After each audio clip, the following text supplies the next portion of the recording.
But she Pex doesn't wanted to eat actually us. stick that fork and knife into you while you're trying to sleep for good. Yep. Definitely no hints at trying to eat us. I feel like we would wake up. I mean, if somebody's starting to cut into your skin, you'd wake up, right? Probably. Assuming she doesn't use something to make sure you don't wake up first. A numbing cream. Yes. Oh, God. You wake up, she's eating your foot. You don't even realize. The full Right, Hannibal, if I wake Hannibal up and Lecter. somebody's munching on me, I am going to blast them with something real quick. Like, There we go. Yeah. I forgot all about that.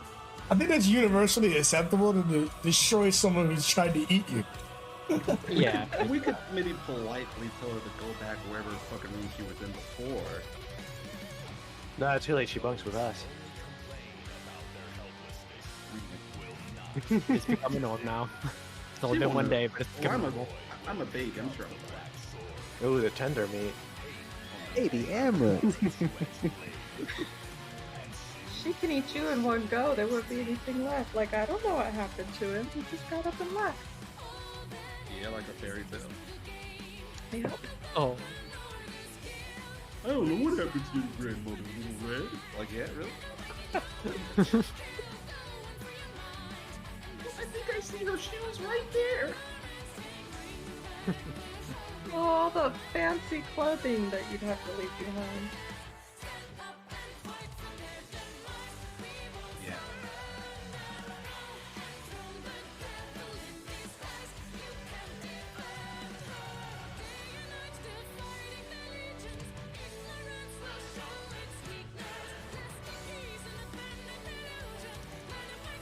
Although, I wonder if back on Mother they can make an antidote for it. Possibly. No, we don't want to ask that. I was wondering, what does for the, Amrit want to stay little? Benjamin Button? Yeah. I mean, it wears off in a week. So, Yeah. Give it a little bit more time. You've been doing fine as a kid. Yeah. Let's see here. Did it repeat or is it just that long of a song? It's just really long. it's really long. Oh my. It's starting to end. Oh, then you now. I was like, dude, did it just like repeat? There we go. Alright, let's pause that real quick. Alright, let's get a roll call and then I'll do the intro and then we'll do the recap. Aria, Yeah. Emra, Woo! Lewis, Hi. Judith, Fuck yeah. Sora. Natalie. Excellent. See you guys in 30 seconds.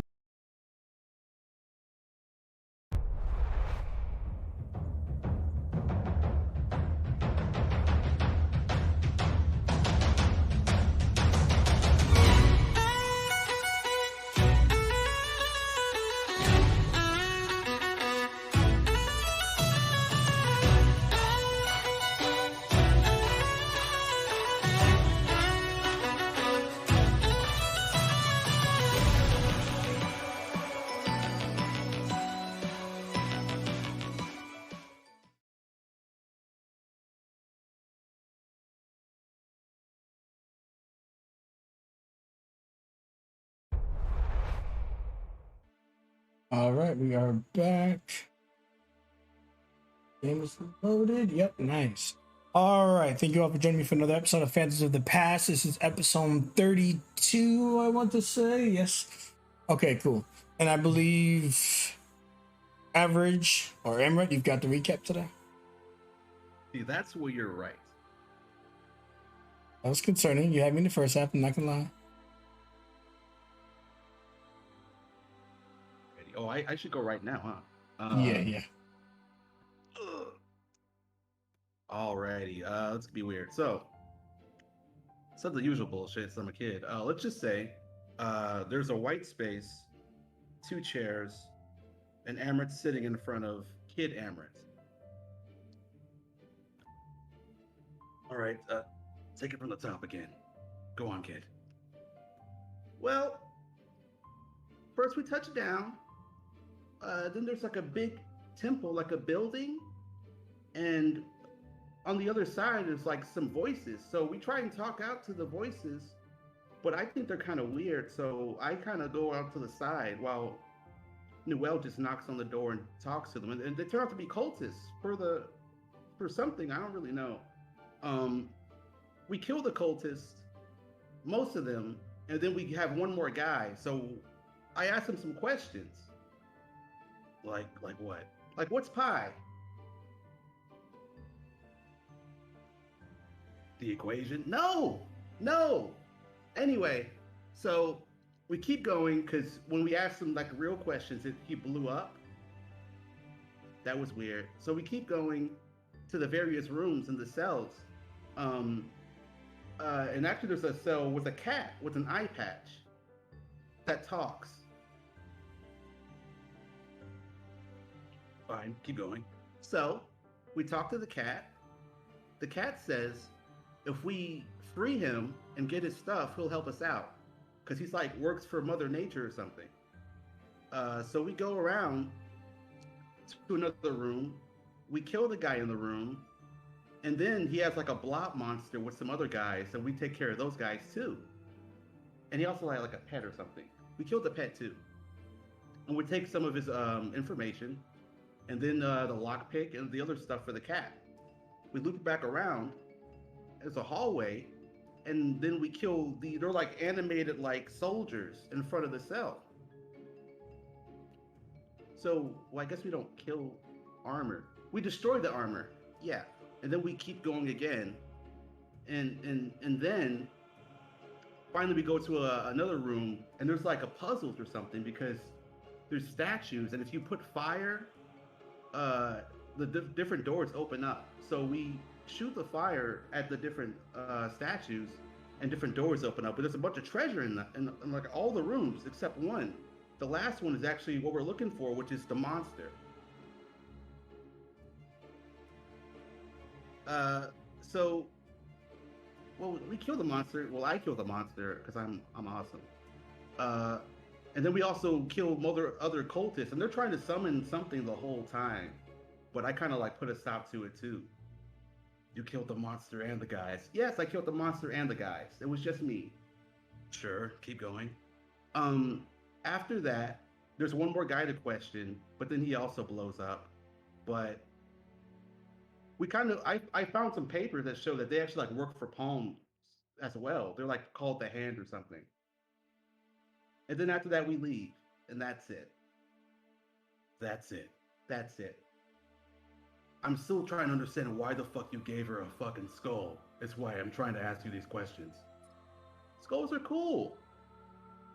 I guess I'm fucking stuck here. And that's it. Outstanding. Go ahead and roll me that D2 plus 1. Sure.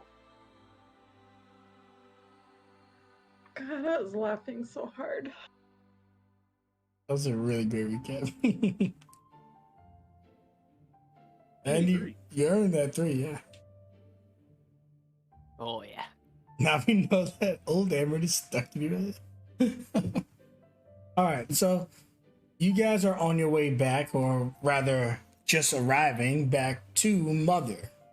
As the ship pulls up and properly docks, each of you are currently getting ready to exit the vehicle. Let's move there now. Also, welcome back, Judith, officially, full capacity. Oh yeah. So Minerva exits the vehicle and begins working on the airship just to make sure it's still intact. Maybe she'll take out the other one. These things don't run on let's say gas. It seems strange. They shouldn't run on gas. But in any case, she tells you that they always require a lot of maintenance.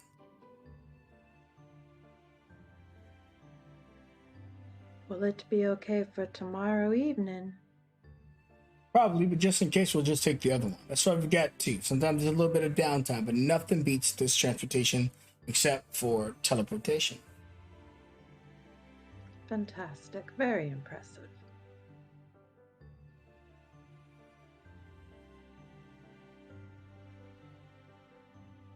Oh, just glad to finally be off that thing. Ugh.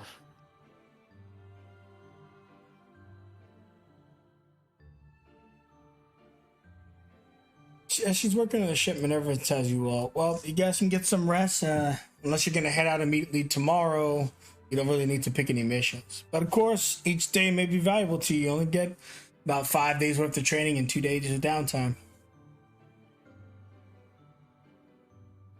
As young Amrit walks away, Sora's gonna try and casually slide up to Minerva and whisper, Minerva, do we have the means of making a pie? Sure. Amrit has never had one before. I really want to see his face when he gets one.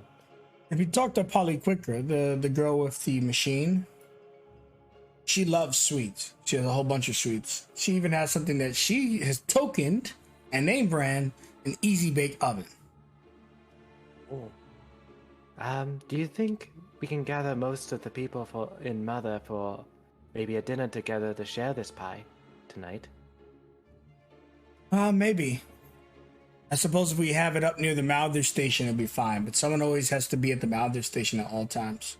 We're not entirely sure how the portal transfers work. We can't risk it ever becoming two directions without someone on guard.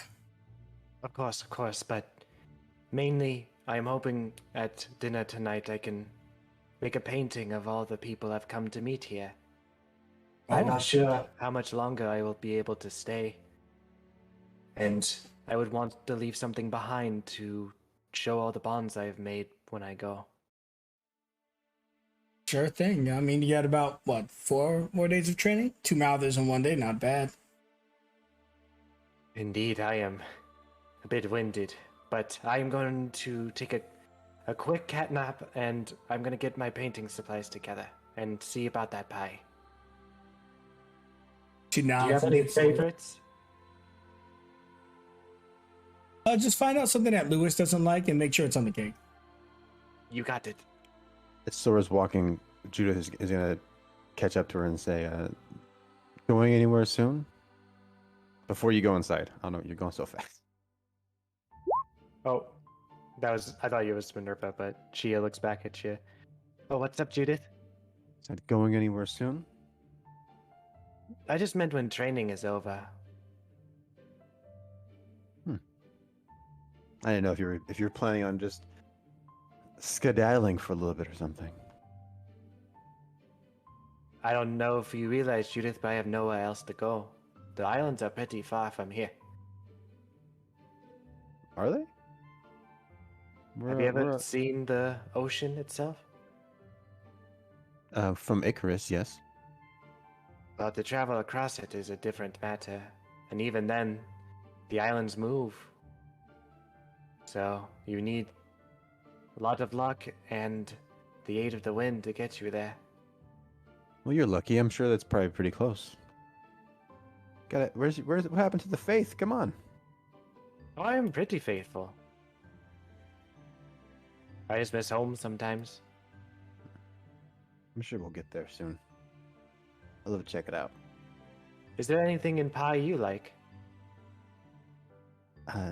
No, I'm not really a pie individual, but I'll happy to join. Okay, I just want young Amrut to be able to try it for the first time. Great. I have to go find that little ma'am with her robot, and I need to see what Lewis doesn't like because I need to put it on the pie for some reason.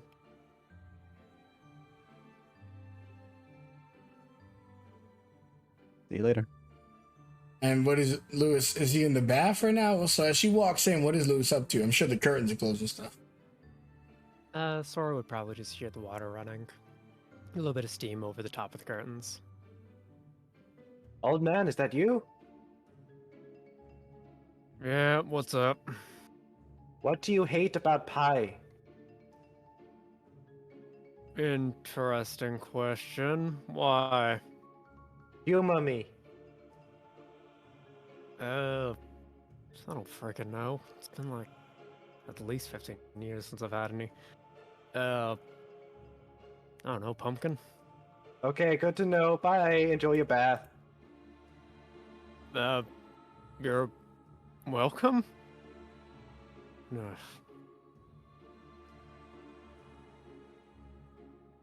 Oh, hi, Amrut. Hey, where do we go? Oh, this way, Dia. And he follows. I actually don't know where the fuck to go either because I wasn't here, so I'm lost in real life. Like,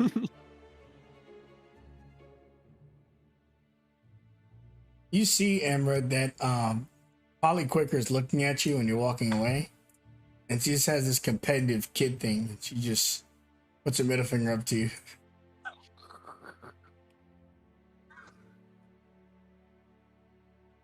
he just sees her do that and then flips her back off.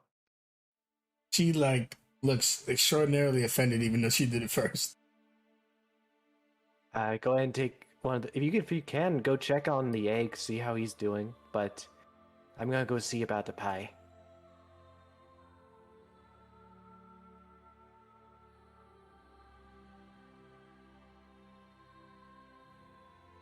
So, Amra, you're in this really nice room now with all these beds and the globes, and you hear the water running, and Lewis is in there. What is young Rut up to? What's she doing? He'll hear the water running. He'll like peek through the curtain and see Lewis in there. I don't know if he sees you. Depending on how he's laying down, you might be in his blind side. Lewis, at the moment, you'd probably, like, after his interaction with Sora and kind of being a little bit weirded out, would just, like, lay down in the tub, his arms just, like, resting on the side, and his head just kind of, like, leaning back against the rim of it. No bandage. So it's just, like a black void where the eye should probably be. So you're directly in his blind spot. He'll fully open the curtains and then run through the door. Yeah, perception check What is it this way? to see if you notice when because he pulled it all open and ran away. Let's see if you notice him running away. Yep. You know, I'm gonna give myself disadvantage on this because it's in my blind spot. Sure. I can just see jack shit. What in the? Huh. When you look, you see Cornelia standing there, and she's just like, yeah, that wasn't me. You know what? I'm too tired for this. Do you mind drawing the curtain for me? All right, but the last time I drew on the walls, they yelled at me. Nah, not like that. Just put them together, please. Okay. She tears down the curtain.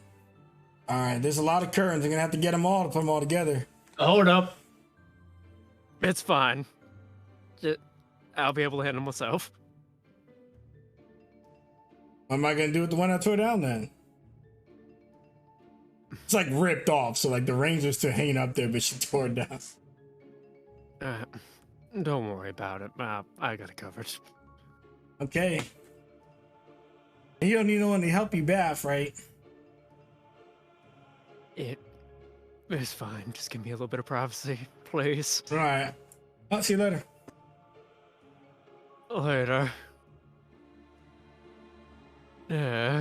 Just lets out like a deep sigh as his arm just like steams, has a bit of steam coming off it, and just like gets out of the bath, quickly grabs something to cover himself while he figures out what the hell he has to do with the curtain. Yeah, you look like you could kind of just tie it up. Even though it's broken from tearing of the rings, you could just tie the broken ends together for now. It's a little annoying, but you can get it done in like 2-3 minutes. Yep. Just like a very loose tie, because Lewis, his arm's a lot more stable now, but he's still not the most precise when it comes to using it. So it's like a loose type of tie.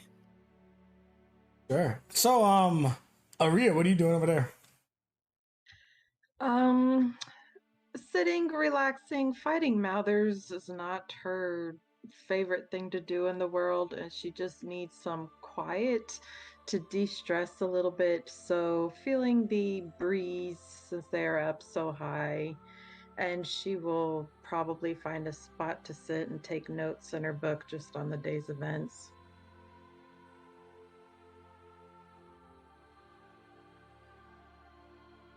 Sweet. And Judith, are you gonna engage him or just kind of watching what he's up to? Yeah, the physician. Sure. When you walk in, you see that he's just tinkering with something on his desk. It looks like he's making notes into a book.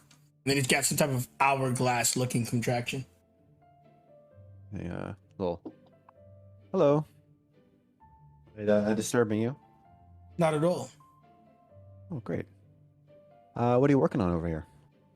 I'm taking notes based on the recent information of the teleportation stream.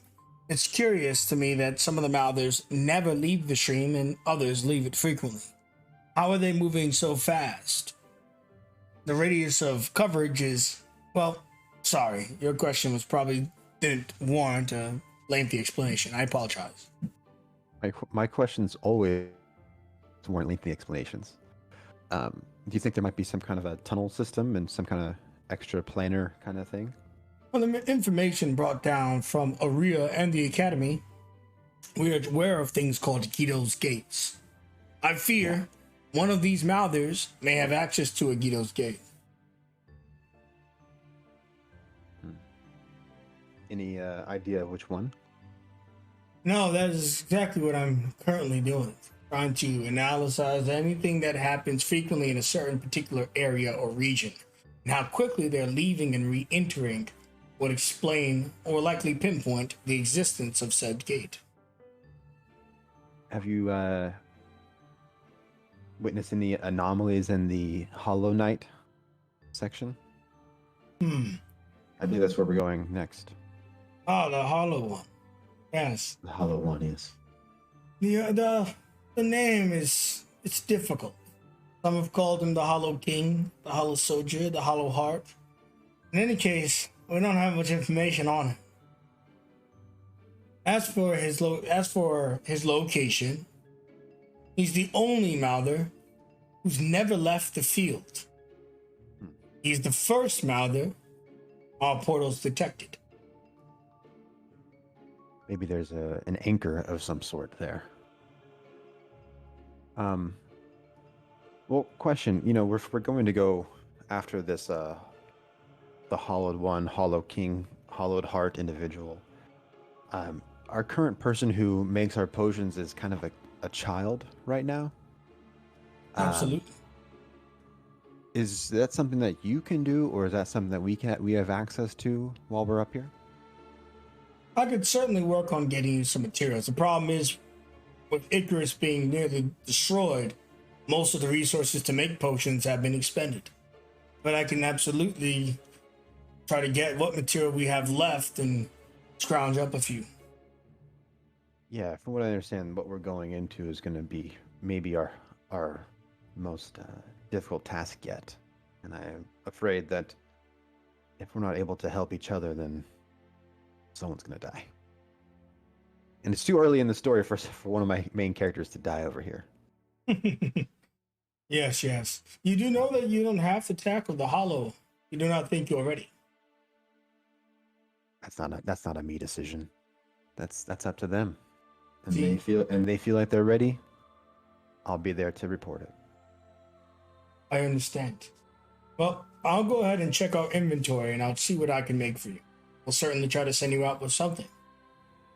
In the meantime, before you take a nice long nap, do consider that I can help you out in your recovery. Are you able to bring someone back from the dead? Oh no, that is a power lost to most. just figure out, just in case. Have we lost someone? No. Just thinking ahead, that's all. If it's because of Lewis, unfortunately, even true resurrection does not work against old age. Oh, no, he's not that old. He's just old for a human, that's all. That is true. But I'll let you go back to your studies, and if anything comes up while we're out in the field, I'll make sure to take photos and bring something back for you. I have a theory if you're willing to hear it. Always? I believe that the Hollow King's aura surrounds memory. There's so many indications of this creature's presence all throughout our kingdom of Icarus's history, as well as the history of other local kingdoms, some of which were rivals to Icarus at one point. There's so many details, depicted drawings, ancient carvings, but then there is no information surrounding all of these, just shines of its presence. What if its aura alone and its presence removed any idea of it? I fear if we drop you in this location, what if you forget why you've gone? And since it's the first Mouther we've ever found, why haven't our other rune warriors already destroyed it? Were they sent and forgot as well? Anyways, it's likely just a foolish theory. You know, I heard these stories one time of a monster where when you look upon it, you can see it, and you're afraid, obviously. But then as soon as your eyes move away from it, you completely forget that you saw anything. So might have been an old wives' tale or something like that, but that sounds eerily similar, and that's terrifying. Excellent. These are the type of stories I enjoy. Our conversation is pleasing to me. Please come back again in the future and talk to me. I will. Thank you very much, physician. Do you have another name besides the physician, or is that what you like to be called? Our species, the automaton, that is a normal name, just like Judith would be. Okay, great. First name, last name, physician. I will jot that down and see you around soon. Thank you. Alternatively, we use serial numbers, but that's less classy, I've heard. Oh, what's your serial number?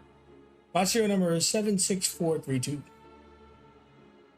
76432. Okay. That's fun to say too, though. So we'll go back and forth, whatever feels right, if that's okay with you. For short, 432. 32. All right. 432. That sounds fun. All right. 432. I will talk to you soon. He nods and gets back to work. All right. And Sora and Aria, it looks like you guys have made your way up to... Oh, where's that little rut at? That rut at...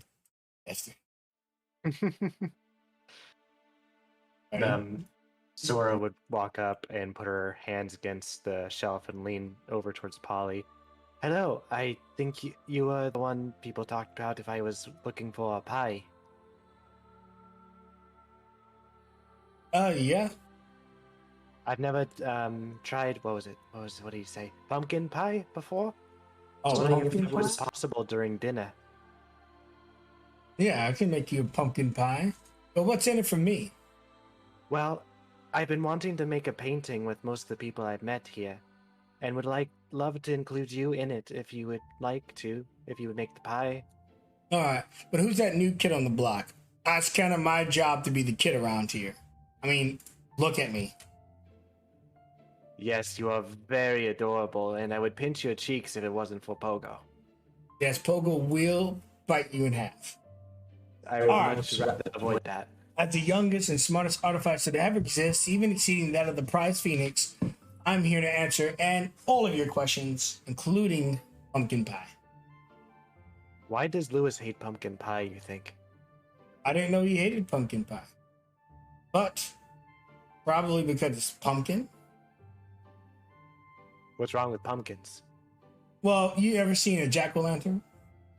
No, actually. It's a carving of a pumpkin, and they've got two eyes, and he's got one. Oh, right. It's a jealousy thing. Got it. Well, unfortunately, still need to get the pumpkin pie. But I'm gonna go get my painting supplies together. And, oh, sorry, I forgot to answer your own question. That was Almroot. Amroot? Yes. He took some of your boss's, special juice, and he Oh, drank it. no, not the special juice. He's lucky he's not a baby right now. Yes, I was almost worried he just simply stopped existing at first. Anyways, you think if I asked Mr. Newell to be my father, he will be. Promise him a new eye and he'll consider it. Okay. But if Clamdo doesn't make it, I've been trying to get Clamdo to be my father, and if Clamdo doesn't make it, then at least Mr. Newell should be it. He's a very good choice. Just beware there is a problem with a cancerous dragon thing, but it's not terminal so far. Okay. Doesn't sound like a big deal. Not at all. I'm gonna go get my painting supplies together and I'll see you at dinner, yeah? Yeah, how many pumpkins you want? All of them. I'm not allowed to say that. I'll get 3. Miss That's fair. Polly, Yes?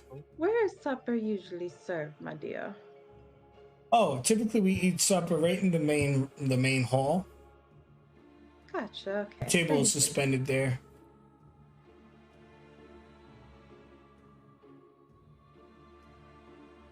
Yeah, that's the best place.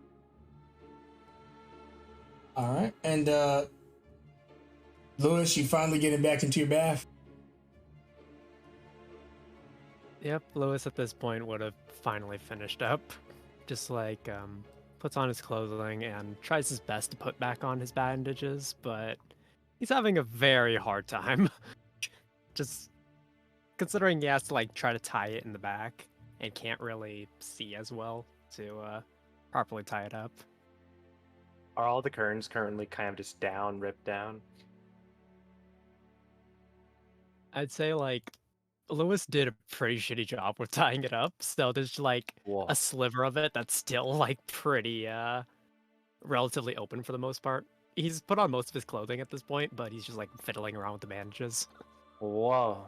Looks like a dragon turtle came through here. What happened? Yeah. Shenanigans, I guess is the best way of putting it. Oh, I love shenanigans. Yeah, Cornelia didn't really understand what it meant to close up the blinds. Or maybe she did and you don't understand her humor. Maybe. You need some help, Lewis? Yeah.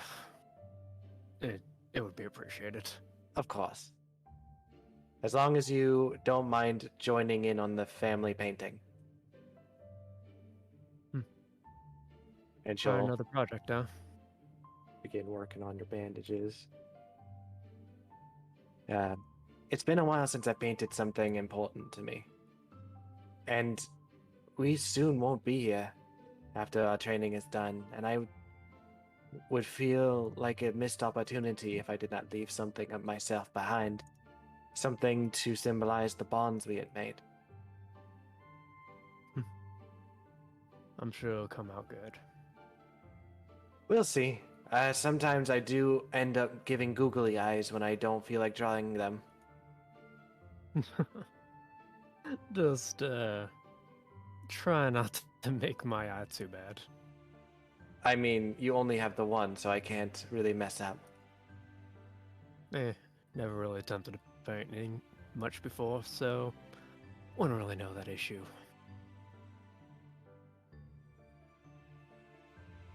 Alright, and that seems right. I'm going to check on Athan, and then I'm going to get my painting supplies together, and I'll see you for a very pie-enriched dinner. I mean, just a very enriched dinner. Okay. Bye, Happy. Lewis. Later.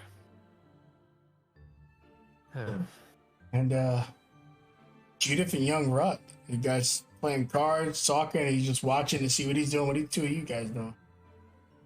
Yeah, I would come in and I was standing at the door for a second, just kind of seeing what he was doing before I would come and sit down. He's like standing on top of the chair at the table, and you can see like, he's kind of like doing what he like approximates to like adult Amaret. So he has like a bunch of like cups. He's like pouring like different like water or like coffee. He's like pouring like the whatever liquids in the cups like into each other and back. Having fun over there, old young Rut? I'm making poison. Oh yeah? Let me try it. No, it's bad for you. I mean, I can still try it. It's not going to hurt me that bad, right? Here, let me see what you're working on, and I'm gonna try to take a sip of it.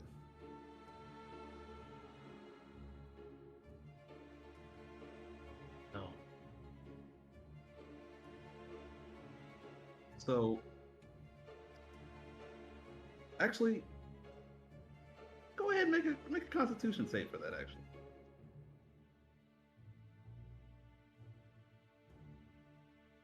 so the the real issue here, when you drink it, once it hits your lips and your tongue, you realize immediately that it's decaf.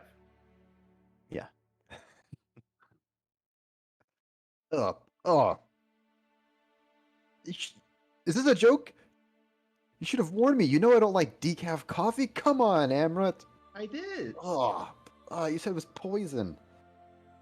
It's the same. That's what you say. Ugh, you're not wrong. Yeah, are you doing okay in there? I know you're kind of a kid now, but I just want to make sure that, you know, that everything's all good with you. I'm fine. I mean, I'm just Do a you kid regret? again. Do you regret drinking Clamdor's potion or no? Mm, maybe old me will. But young you doesn't. You enjoy being able to live this part of your life again. Sure, it's happier than the first time. Good. And if I'm younger, I'm like farther away from oblivion, so that's cool. What do you mean further away from oblivion? Well, like the older you get, the closer you are to death. So like if I'm younger, then I'm like further away from that. That's not really true. Yeah, I There- could like get like stabbed or something, I guess. Yeah, I'm sure many kids died in the destruction of Icarus. It's a sad part of life, you know. I guess. All right. Well, I'm sure you'll take care of yourself, right? Because I'm a big fan of older Amrut, so I want to make sure he comes back all safe. As long as this Amrut, and I'll kind of give him, I'll point towards him, you know. As long as this Amrut takes care of yourself, okay? Don't run into crazy situations. Didn't the old me do that though? Like a lot? Yeah, but I trusted the older version of you more so.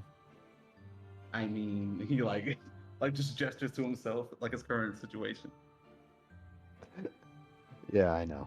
You got me. You got me on that one. Noted though. Like, yeah. All right. I think there's a dinner or something happening soon, so make sure, you know, you look however you want to look to enjoy this dinner. Because I think it's going to get, yeah, it's going to get pretty crazy pretty soon. He just immediately starts booking it. There you go. I'll take his decaf bullshit concoction that he made and I'll just go dump it out somewhere.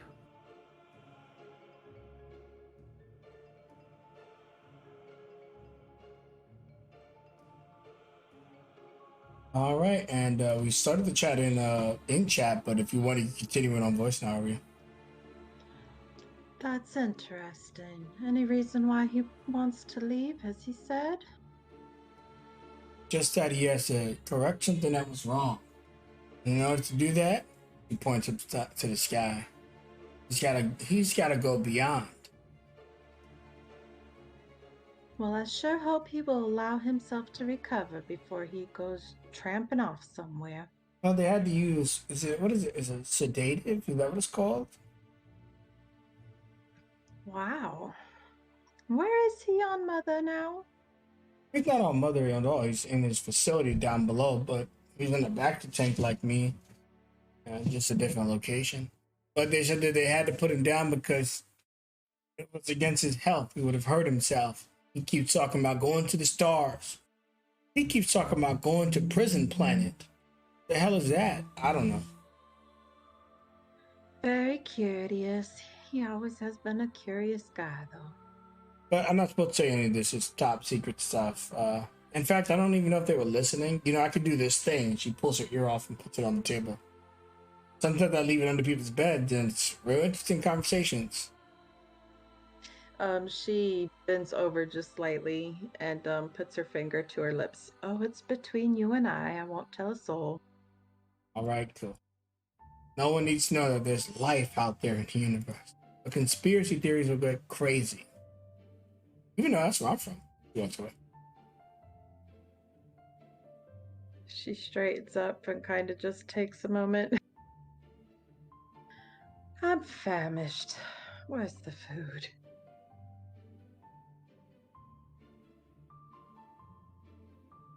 And all the ingredients have been gathered. The pie is being baked in the easy bake oven. The table's being set, and most people are gathering up. The physician doesn't need to eat, so he's going to be the one guarding the portals.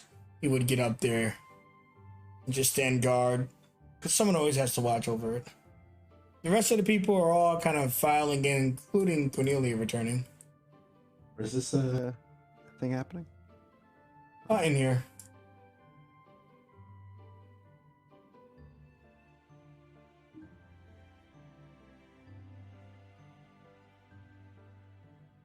Holly goes, all right, everyone take a step back from the center.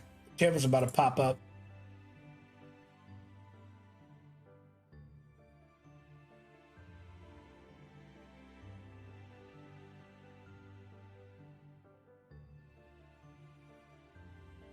Sweet. And now on the menu tonight, pumpkin pie.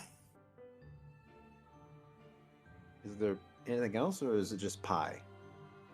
Well, the usual dinner stuff, but no one cares about that. Okay. You did a fantastic job, Holly. If everyone can make sure they sit on one side so I can see their faces, that is all I require. Okay. Oh, no, it's just perfect.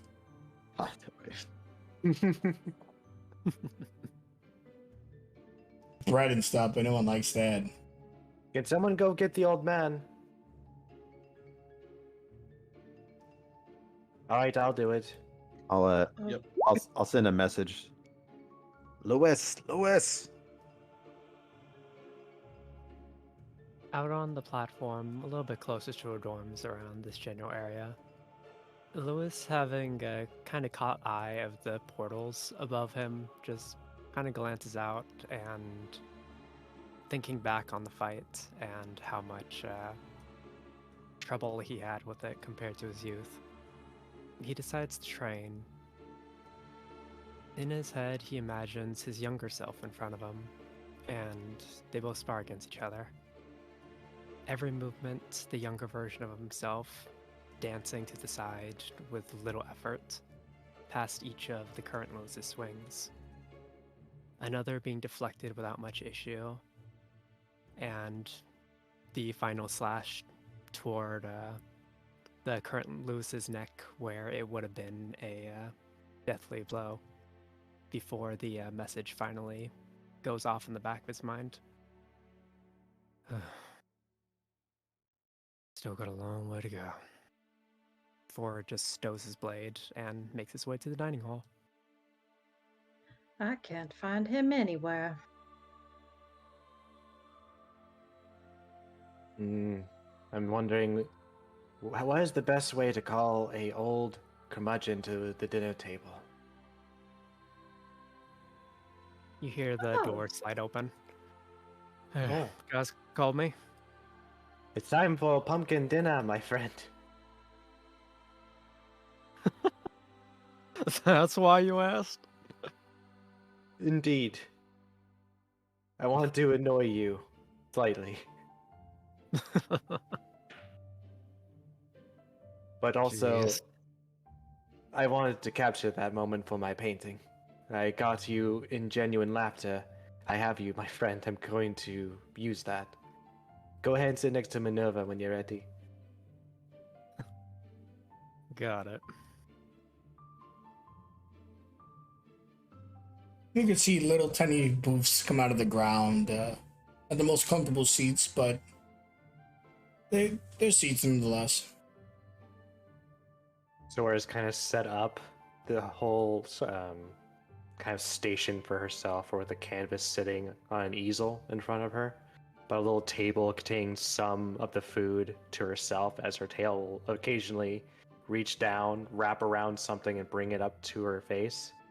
But during the course of dinner, she's just doing these swaying motions with her paintbrush, just looking at you every so often, and then going back to the painting. As the table's getting set, it's a bunch of food, all kinds of meat and beef and even seafood. And there's just one pie that's way too big for its own right, and it's pumpkin pie. And Minerva looks over to Lewis and goes, "Ooh, your favorite." It's all right. I heard the whole team's eating tonight. Hopefully you don't skip out on the piece. Only because you asked.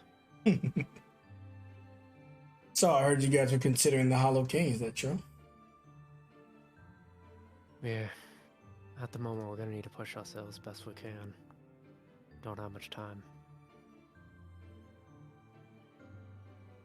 Well, I'm sure it'll be a memorable journey. It's open. And she's passing out food while she's talking to you.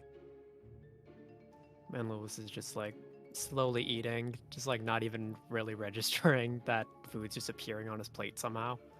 And he just seems to like constantly eat without really getting full. And there's only one piece of corn. Are you guys fighting for that corn? Who wants that corn? I got it. All right, young Rug got it. So while you guys are eating and enjoying food at the table, Cornelia is not really talking. Holly Quicker is trying to eat just as much as Rut, and if Rut's not eating, she's also not eating. She's looking at you and she just goes, "Are you gonna share that corn? No. Are you sure?" She shows you that she's got a little switchblade on her. Sora will slowly peek around the painting. If either of you get blood on my painting, I will slap either of you. I don't care how old you are. Hey.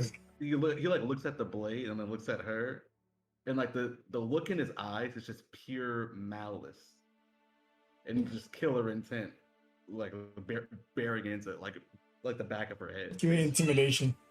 I'll give you advantage. All right.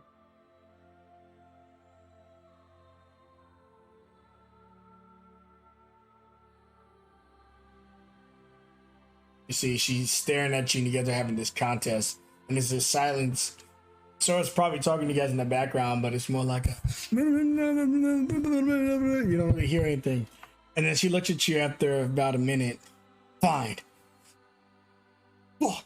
She grabs both croissants. You can't have the croissants. She walks away.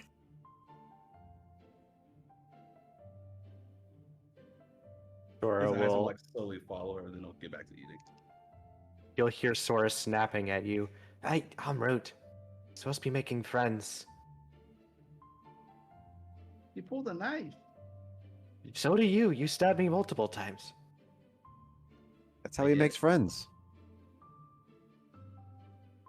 I hope you're enjoying your pie. Oh, that's a pie? Yeah, that's a pie. And he'll just like grab. He doesn't cut it. He doesn't understand like slices, so he just like grabs like at the crust and just pulls a chunk out and bites into it. See, Polly sticks her fist into it and grabs a bigger piece than you and takes a bite into it. Well, what do you think, tough guy?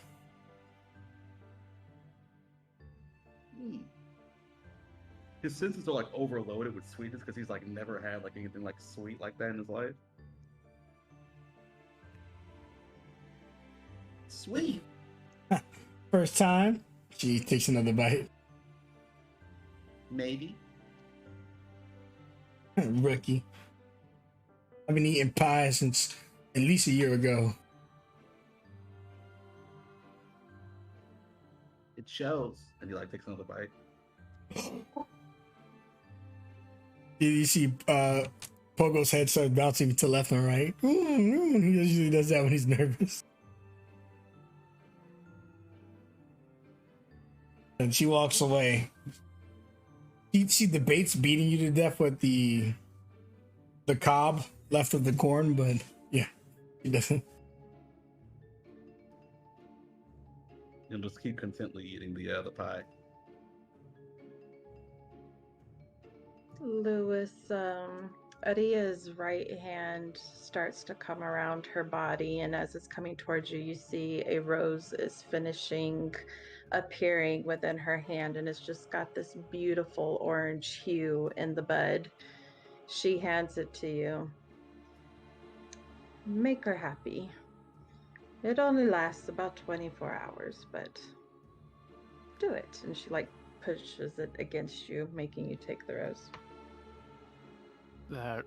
He has like a slightly flustered look to him, but he's trying to subdue it the best he can as it just like gets pushed into his hand. Eventually, just like lets out a deep sigh, just like defeated. Hey, men, mind if we head over to side for a sec? Oh, sure.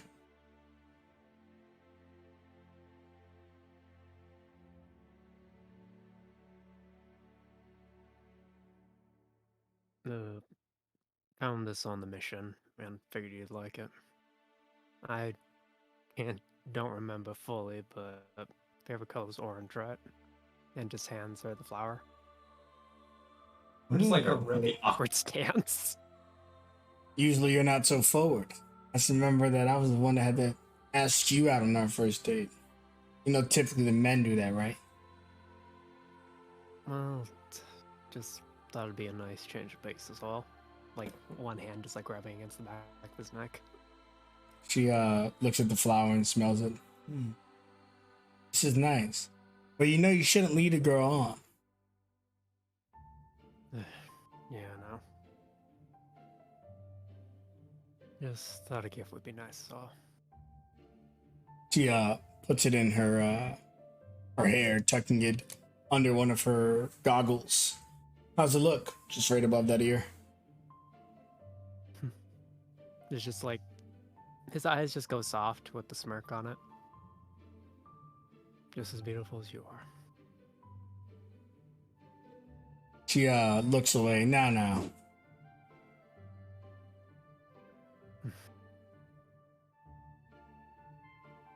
She looks nervous and she goes, well, guess now it's time for me to give you your gift. And she turns around and she goes into her coat. Wait, you got a gift for me? Like looking clearly confused. Yeah. I wasn't sure if the little guy would get to too much of that pie over there. She pulls out a tiny pie she baked pumpkin.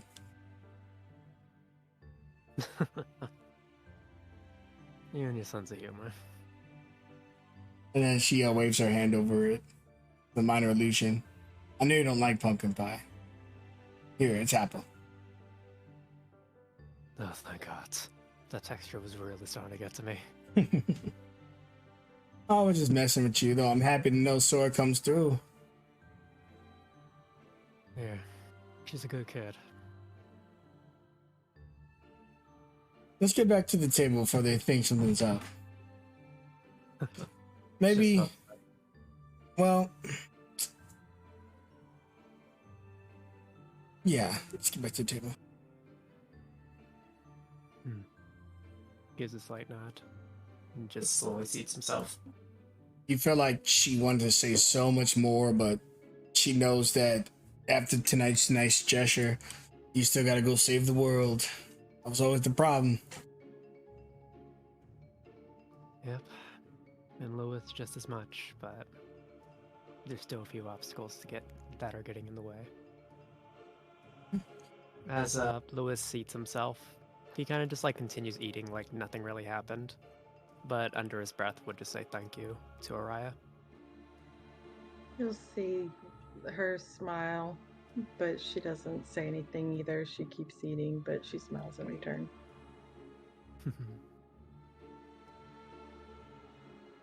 Towards the later parts of this dinner, Sora would call out, "Hey Judith, I am almost done, but I wanted your opinion." What? No, this is your art. This is your thing. I know, but your words are so inspiring sometimes. I'm looking for a title fitting what you see.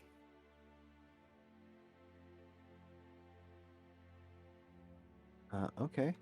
I'll come up and take a look at what she's doing. Once you look at the canvas, you see Sora.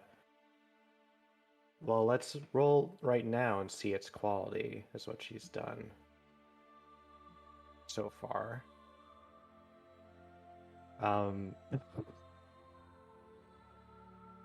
She has taken everyone together and she's highlighted the things that she seems to love the most, which is love and bonds. Everyone see it together has exaggerations a bit to their emotion. Starting from the middle with Minerva and Lewis, they're both looking at each other, one holding up a small pie and laughing, while Lewis, his expression is kind of like in a sigh, but he has a large smile on his face. Cornelia is towards the center of this group, with Aria next to her during this painting, with Cornelia pulling off her ear, showing it to Aria, and Aria showing genuine curiosity and looking at it and nodding her head. Polly and young Amrit are in this almost competitive showdown across the table from each other, fistfuls of pumpkin pie and random food ornaments, but they look like they're having so much fun. And you're there, closer to Amrit, watching over him, but enjoying a cup of coffee, looking very elegant in your pose with a stack of papers in one hand because the work is never done. And she looks to you. I was thinking of just simply calling it bonds. Yeah, sounds great. You did a great job. I mean, you took some liberties there giving me papers, but it's okay. Sorry. No, it's okay. It's good. I actually, this might be maybe the first thing, maybe first or second thing that I have of me with a group. Looks really nice. Thank you. I am happy to hear that. You have to paint yourself and maybe Phoenix in there too, though, when she gets back. I hope she comes back. But I am in here. Everything you see is me. See? Now you know what it's like when I take photos and everyone else tells me to get in. That's how I feel too. Very clever, Miss Bloom. Yes. Well, come eat some of this food before it's all gone, because this pumpkin pie is probably the best pumpkin pie I've ever had in my entire life. Okay. One moment. Just there's one thing still missing.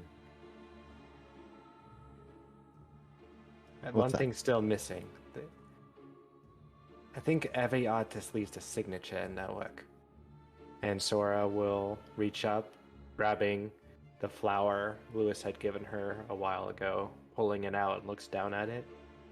She looks at the markings of her outfit, and she makes this signature in golden colored paint of the Ilia flower in the style of the markings of the moon as a stamp on the corner.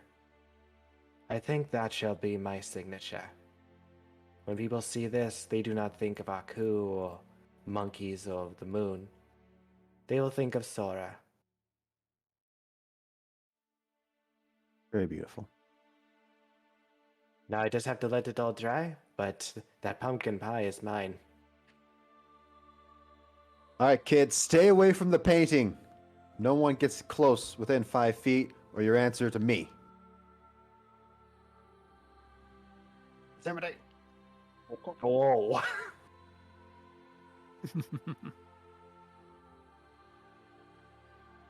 Is there any pie left? I do not think there would be by the time Sora was done. Lewis didn't would have have- only had like one piece out of obligation. Yeah, Oh, I had the smallest little piece, like maybe a sliver, and took like a small bite of it out of respect. That's about it. Well, I'm not worried about literally any of the people who spoke up. Just one little bastard at the team. So, no, there's some pie left. It's just like probably impossible to cut like your own piece now. Oh, So- you think Sora minds not using utensils? You're good to go. Yeah, you see her see that there's a good handful left, and like a true monkey, reaches in, palm under, and brings it back. All right, a painter's job is never done with this shell work. Make sure to wash your hands. Yes, sir. Good. Don't want you to get poisoned by that paint.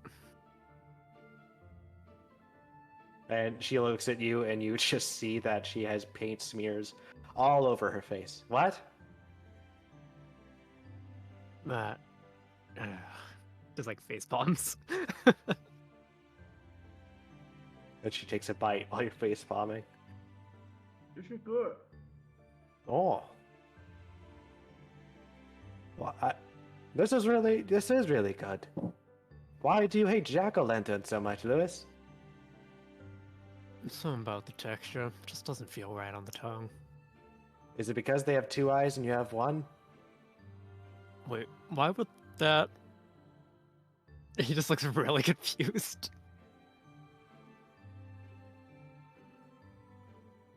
Sora looked at Polly. I think he's still jealous. Called denial. Oh wait, I've heard of pumpkin pie since way before any of it. Before I lost my eye. How does that make any sense? You can see the future?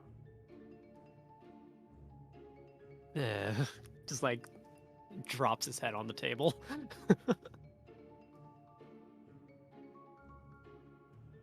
And then you see Polly. She takes it. What's left of the pie is only a sliver, and most of it hurled from Young Rut's hand. It's like random pieces. She takes the pie. She walks away. She looks one last time to Rut before she retreats. Just goes, "You better not leave any of your DNA in that bed. Not even a single strand of hair." He's already been cloned, Polly. It's too late. Oh, it's all about the weaknesses. That's what I'm after.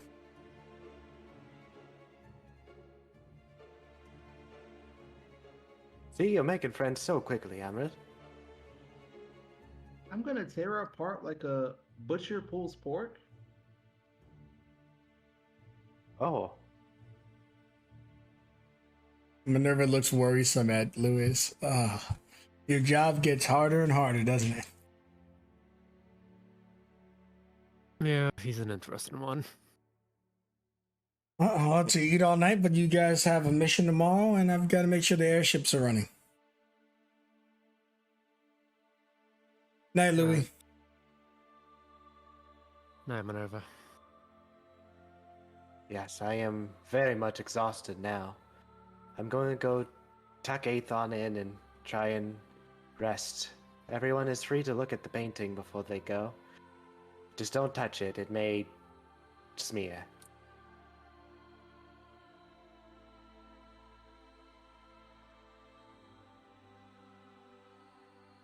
Hammer will look at the painting and look at Judith and just walk out without interacting with it. With the 23.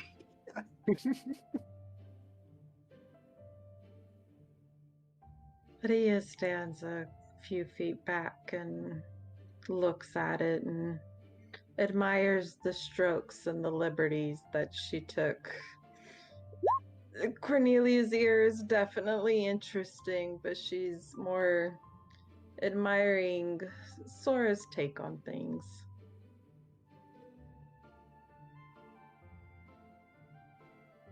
Maria, do you normally travel in a group like this?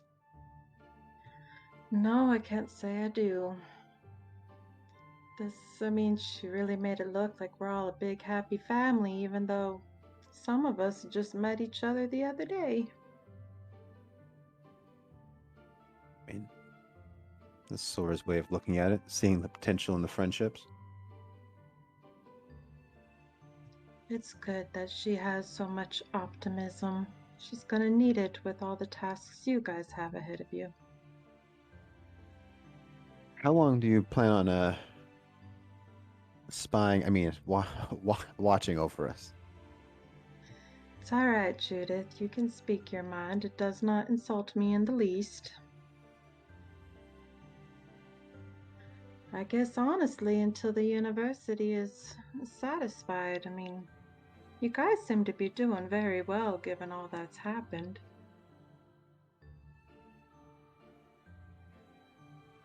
Hmm. We haven't seen you at the university before. Is you on a different branch or something usually, or are you just mostly in the field? Well, I wouldn't say that I work just for the university. I work for multiple different institutions, kind of a freelancer. Done a couple of jobs for the university, but not enough to be holed up there. I get it. I guess I call myself a freelancer as well. I thought you were very much with Between the Flames. You take on side jobs? Oh, I meant this. Ah, I'm at the university. But yeah. Well, I appreciate your time what you've done with the group here. It seems like you have a good hold on a lot of things that you have going for you. That's like positive. wouldn't say I've done much. It's just witnessing your guys' interactions. You help one another.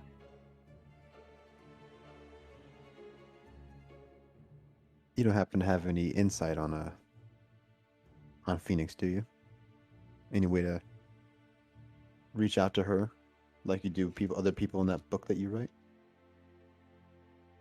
I suppose I could ask Apollo if he's got any news. Apollo? Sorry, am I saying the wrong name or is that really? No, that's the name, Apollo. Okay, my player questioning. No. Remember, Judith has a connection to him, so hearing this for the first time probably sparked her attention. Yeah. Gotcha. Yes, Apollo is my contact, so he can disperse the information that I give him to him, whoever he feels it needs to go to. Oh. It's a fine gentleman. Yeah, how long have you known Apollo? Oh, we go way back. DM, real quick. Aria is 300 years old. How old is Apollo? Apollo's still human, but he's an older human, so probably about 80. You might have known him when he was a kid. Okay. Yeah, he's grown on me quite a bit. I can get a sense of how old she is, though, right? How old Aria is? Probably, given we're both elven in nature. Yeah, it'd be easier for an elven eye, but almost impossible for someone not an elven to distinct. Yeah, he was Apollo was very helpful for me in helping me learn some more about the religious aspects that we'd be facing with these Mouthers and things like that. So it's good to see that he's still doing what he can to help us. Always, I think there's not a single person that's come through that place that he hasn't had some affinity for. So you've been with the university for a long time then, huh? Apollo? Yeah. No, you, sorry. Oh, I mean, yeah, off and on. Do you know of there's two names I want to throw your way, and maybe you might know them. One is Bakar. Do you know this person? DM, do I know that person? Oh, the academy is rather large. It's doubtful you've met He's- everyone there. He's an Earth Rune warrior. I believe he passed away some time ago. I'm afraid I can't say I do.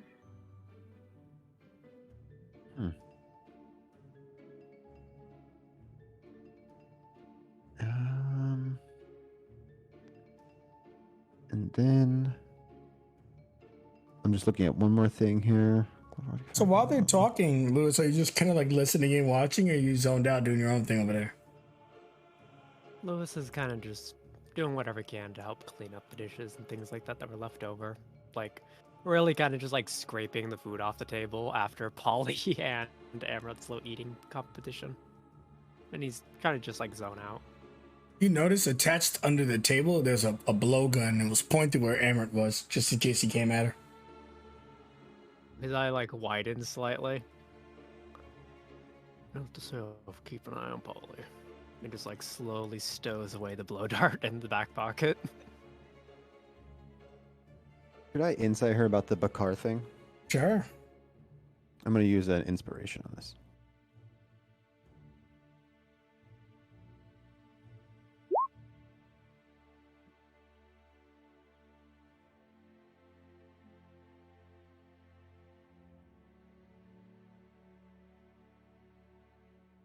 I just want to make sure, that's all.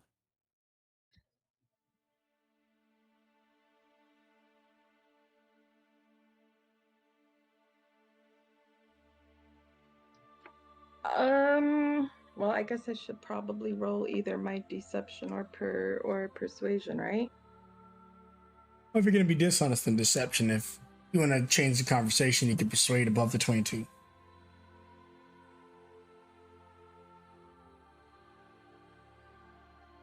You notice she's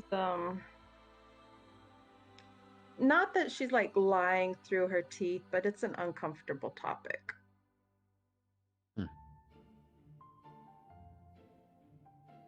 Well, if there's anytime you want to open up about it, I'm always ready to listen.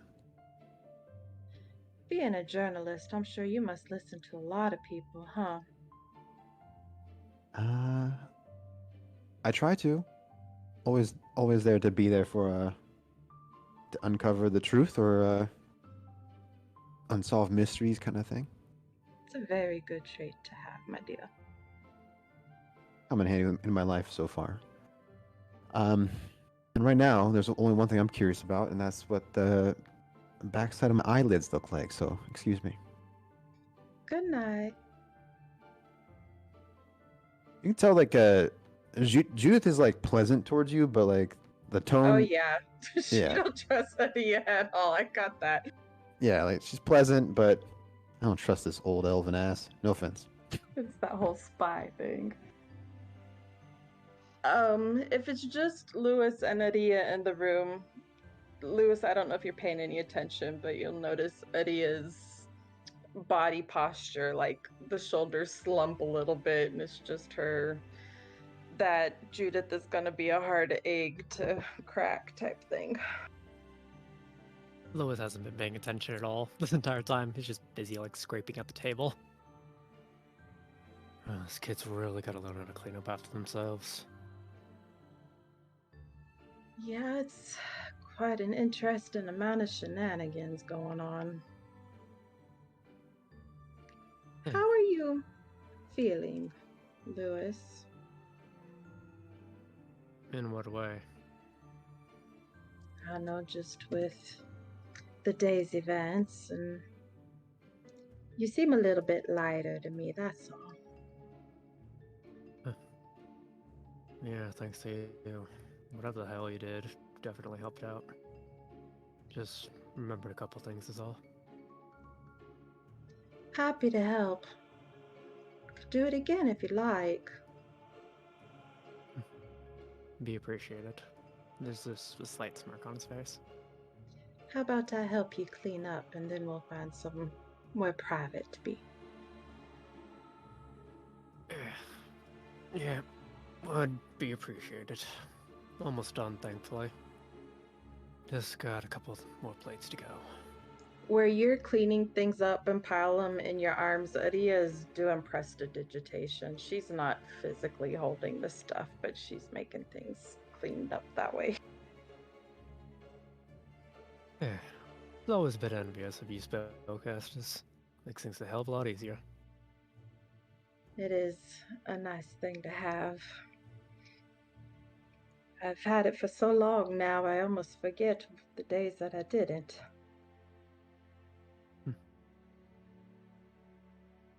Yeah, when you've been doing something for a long time, kind of just becomes second nature.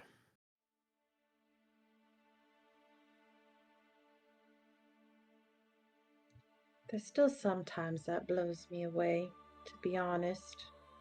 Like today with that daylight spell. I don't usually have that within me. I'm thankful for those that watch out for me. I try to watch out for those that I can. Good mentality to have when you're out on the field. Can't say it's my favorite place to be, but it's exciting at least.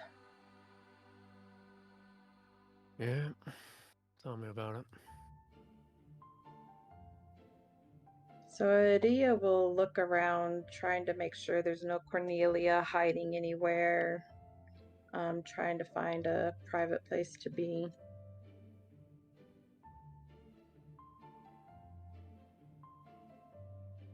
Yep, you see that this room's pretty good. And last she checked, Cornelia was going towards her box, as she calls it.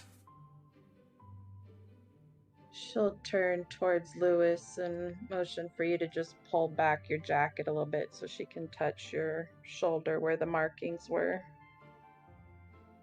Yes, ma'am. Just like slowly removes the curse side of his shoulder. And you kind of notice that around the areas that were cured prior, it seems almost like the curse has grown a little bit, but they seem a lot lighter in tone compared to the regular cursed area. For She whatever just reason. very lightly traces her fingers over the skin, not casting anything yet, but just analyzing them, looking at them. And then she'll place her whole palm on your shoulder. Are you ready? Just about. And just closes his eye. And she will close her eyes, and her shoulders will all light up with her fancy glowy tattoos and floral motifs.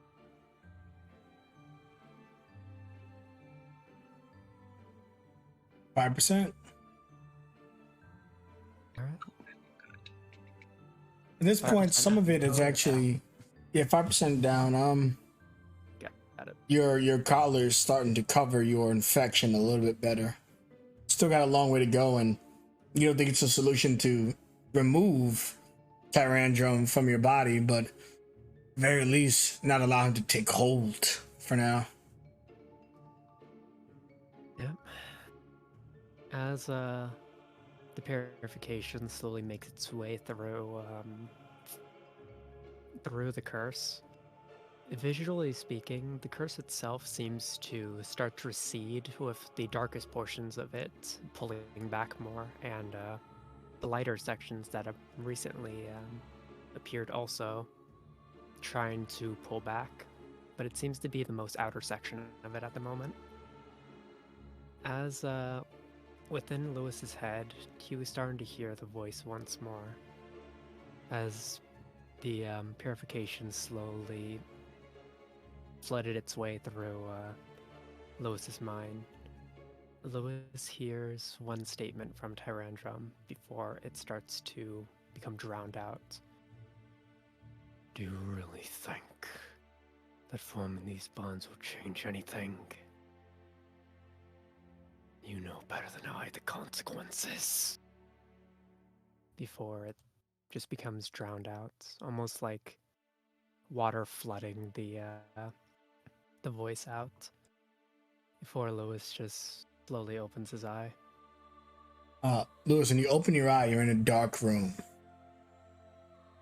And this dragonborn looking individual that you've come to know as Tyrandrum walks over to you. Do you really think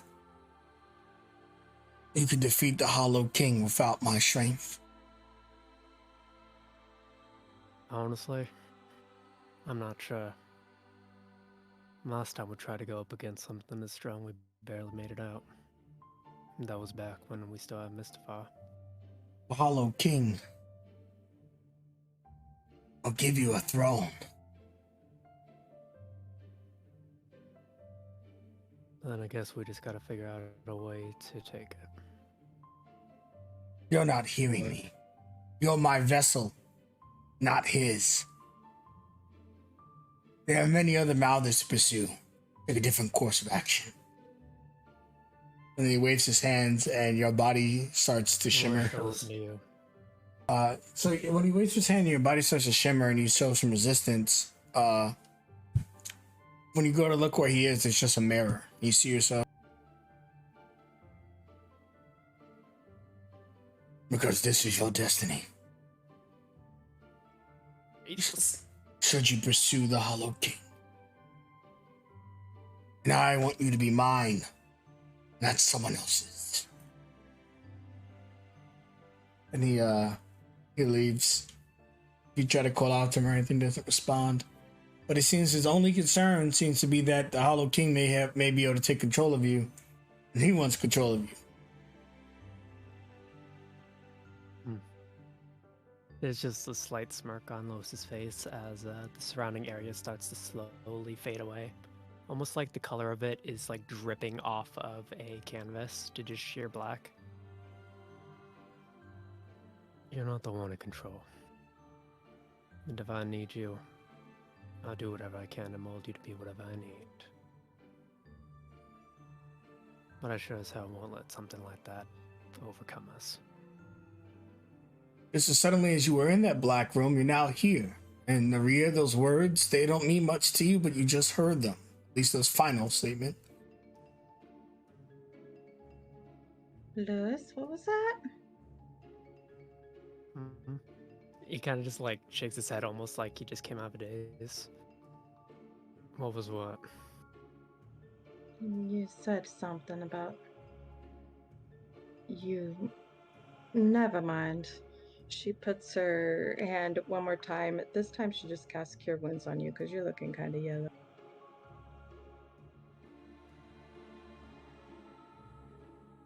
No necrotic damage. I need to take that off.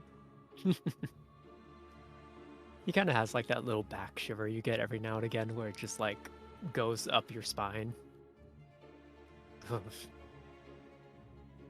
I felt a little bit different. But thanks. You're welcome. For Amber.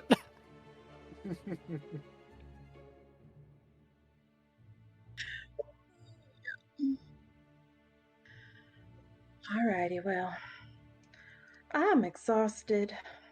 I would like to get some shut eye, at least some rest. Yeah, same. It was a hell of a day. Just like cracks his neck. If you ever want another rose, just let me know. That'd be appreciated.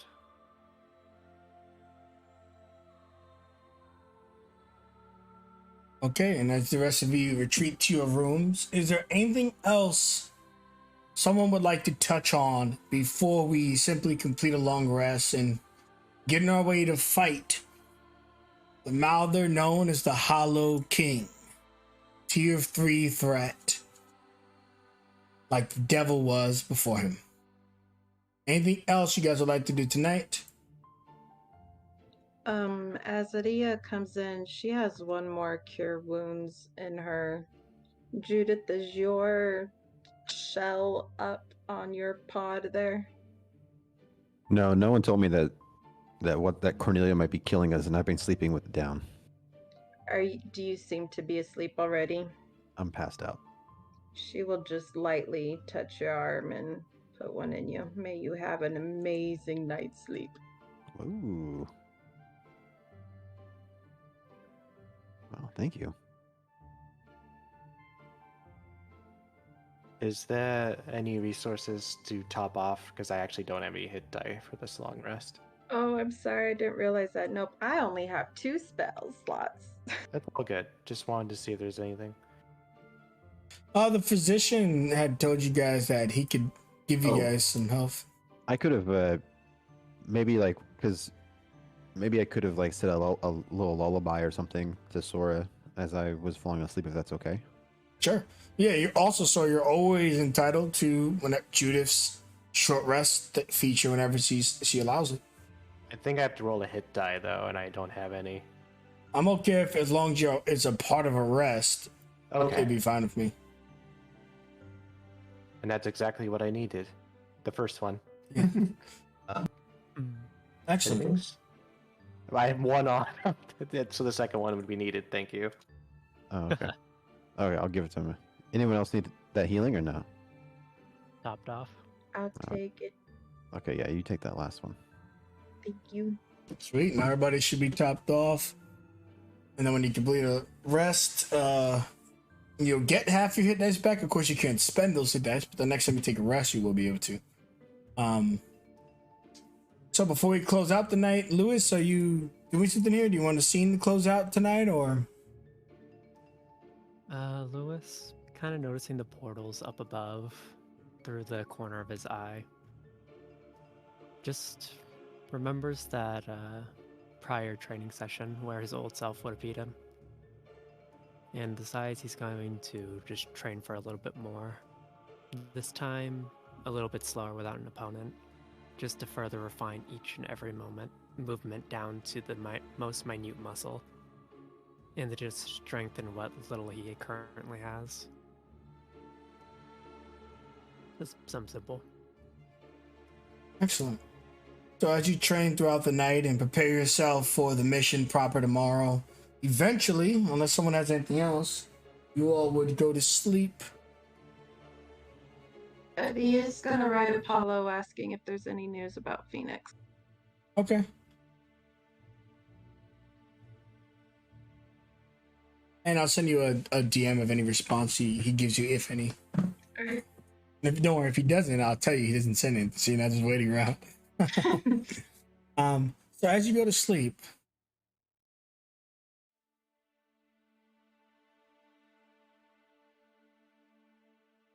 you all complete a long rest. Dope.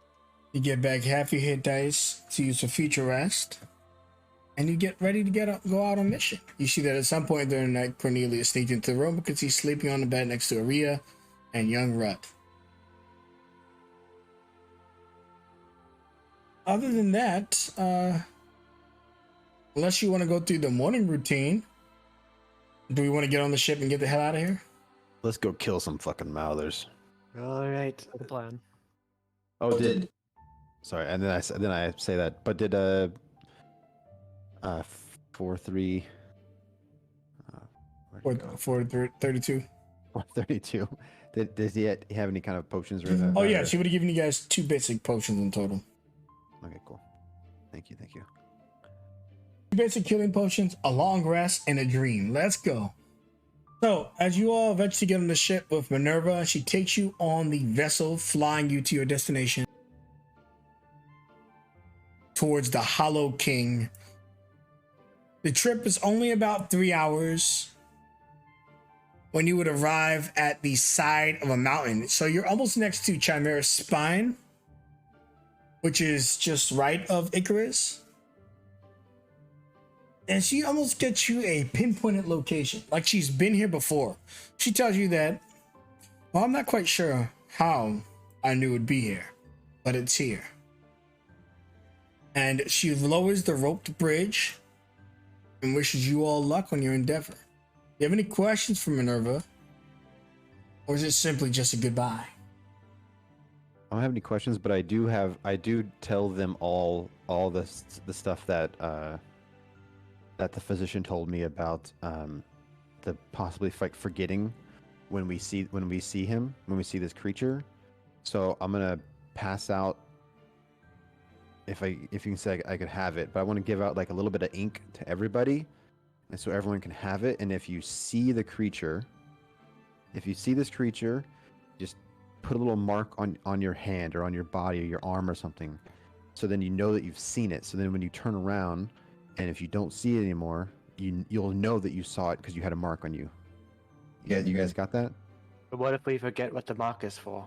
You won't forget what the mark is for, and if you do, well then hopefully we can work together to remind each other of what the mark is for. But the mark is for if you saw this evil being. So Judith, this is interesting. You go to look, and all of you are already marked. What were we talking about? Okay, Edia does her armor of the High Lord, because that's freaky.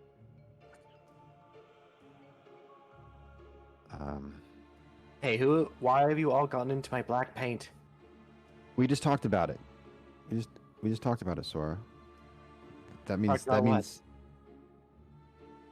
The Hollow King. Yeah, we're going to fight him. Yeah, that No, means if we saw it, then we did this. We did? So we all saw it? I guess so.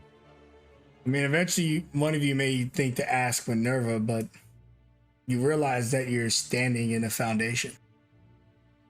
She drops you off. Each of you already have the mark on your hands. And I guess our adventure begins again because it had already begun, but alas, we've forgotten. And it's the best kind of forget, the part where even the players didn't get to experience it, so it's easy to RP. Wait, when did we? I don't know.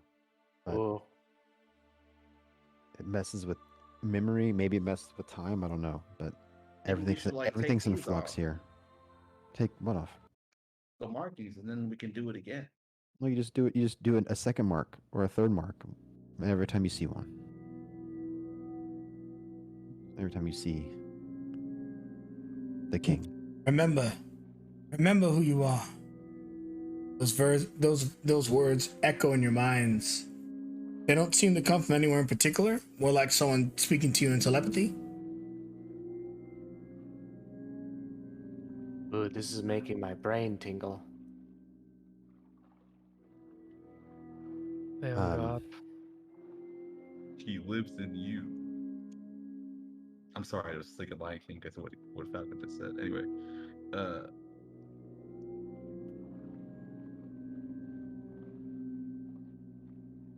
Take a photo of everyone before we go in. You notice in the photo everyone's wearing a crown. Not a conventional crown. That kind of thorn prick thing that you saw in the evil picture I posted. Of course, your kids are not tracking that photo, but yeah. Yeah. Well, I have a photo. I have a photo of that, of the crown, or of the. I don't know if it would show up, but I would say, Aria, do you see these crowns on everyone's head, or is that just me? She looks around. On I'm the not wearing crowns, my dear. Yeah, but on the photo. Do I see the crowns in the photo? Yeah. Oh my. This is gonna be our best story yet.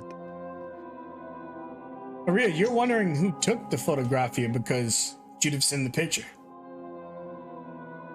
Do you have a mage hand or anything like that? I do, yes, but I don't use it for my photos. We may have gotten ourselves in over our heads. You two are right over there. Everything's fine. Onward and upward. Looks like there's nowhere to go up, but it looks like it's down. What do you see over there?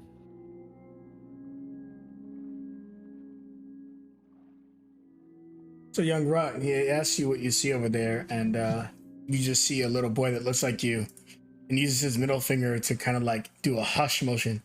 Shh.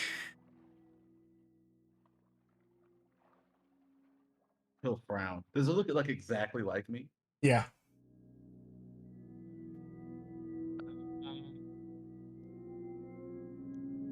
He'll like motion for Sora to come over. What's up, Amrut? That it's Is that a mirror? She'll like look where he's looking. He's pointing at a wall, and there's just like a scorched mark of someone must have got turned to dust here or something, because there's just an outline of a humanoid creature, but there's like burn marks against the stone. I think this guy is messing with our heads pretty quickly. Because I don't see anybody. And do I still see it? Or I see the wall now? When you look back, you just see him. He's just smiling at you still. You know, they say the gods see in mirrors. Really? Yeah, like they're like a reflection of like the people that worship them. Maybe it's like a divine punishment I'm seeing. I don't know about that. I think it's just a silly mouther. Maybe we're in purgatory. Maybe. But I promise I won't leave you behind. How'd you get here? I know how I got here. I don't know how you got there. A giant turtle, swam me across the sea, and here I am. Do we keep going this way? I'm not sure. It's either that way or the stairs down further into darkness.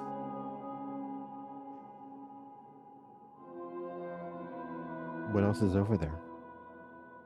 Is there another way somewhere? Or just goes outside? He's gonna look. I think it's just outside, yeah. More Yeah. grassland and stuff.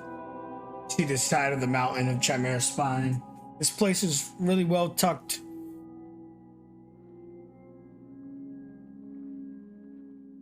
What kind of what kind of crates and stuff are these things? Does it look like it was like a shipping place, or what can I learn about what this place maybe used to be, or? Sure, you can make an investigation in this room. Oh, not advantage. Sorry. Oh, 20's pretty good. You look at the supplies and you can see that there's really old, rusted, mostly broken daggers inside one of the boxes. Inside another box, you can see that there are empty flasks, many of which are broken of old alchemist fires. This could have been, at least in this particular room, might have been a makeshift armory, so the supply is certainly lacking. As for the facility itself, I should tell you that it does have a roofing, but it's very crappy and looks like it's caving in on itself. The property in the center that Ari is looking at goes to a second level, but it ends with just a window there.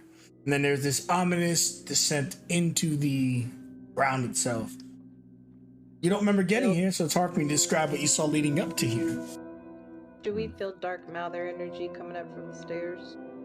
Oh, the entire time you feel the Mouther energy, but it doesn't have an aggressive takeover like the last one reduced Judith's speed. This eerie feeling you have, it's clearly messing with your mind, but not in a way that requires active saving throws. Okay, so possibly a widespread one. That's a bad number, Jim, guys. Adi's gonna hold her right arm out going down the stairs. Unless anybody stops her, she's just gonna fire a firebolt down the stairs to light up the basement, see if she sees anything from up here. Just gives a nod. So you light up the staircase, and the firebolt goes down. You see something for a few seconds. Give me a wisdom saving throw over you. And Lewis, for that matter, since you're at a good angle at the descent, you as well. Yep. That's a whole jump scare. Okay, wow. Damn. Double that 20. So, we're going to move you guys back a little bit. Aria and Lewis, you guys need to tell Judith that she's already told you this. She's going over the marks on her wrist, or wherever you place your mark. But you guys remember, even just a flash of his presence, the other three didn't even look upon him, and they seem to be reset that they've just arrived here. One of them turning to say something to Minerva, but the two of you realizing that this thing is powerful. In fact, it's the opposite. Seeing the thing is entitling you to the save, not seeing it, well, you're just forgetful. Aria looks at Lewis and she just has this stunned look on her face. Did you remember that? Yeah. Saw the damn thing again.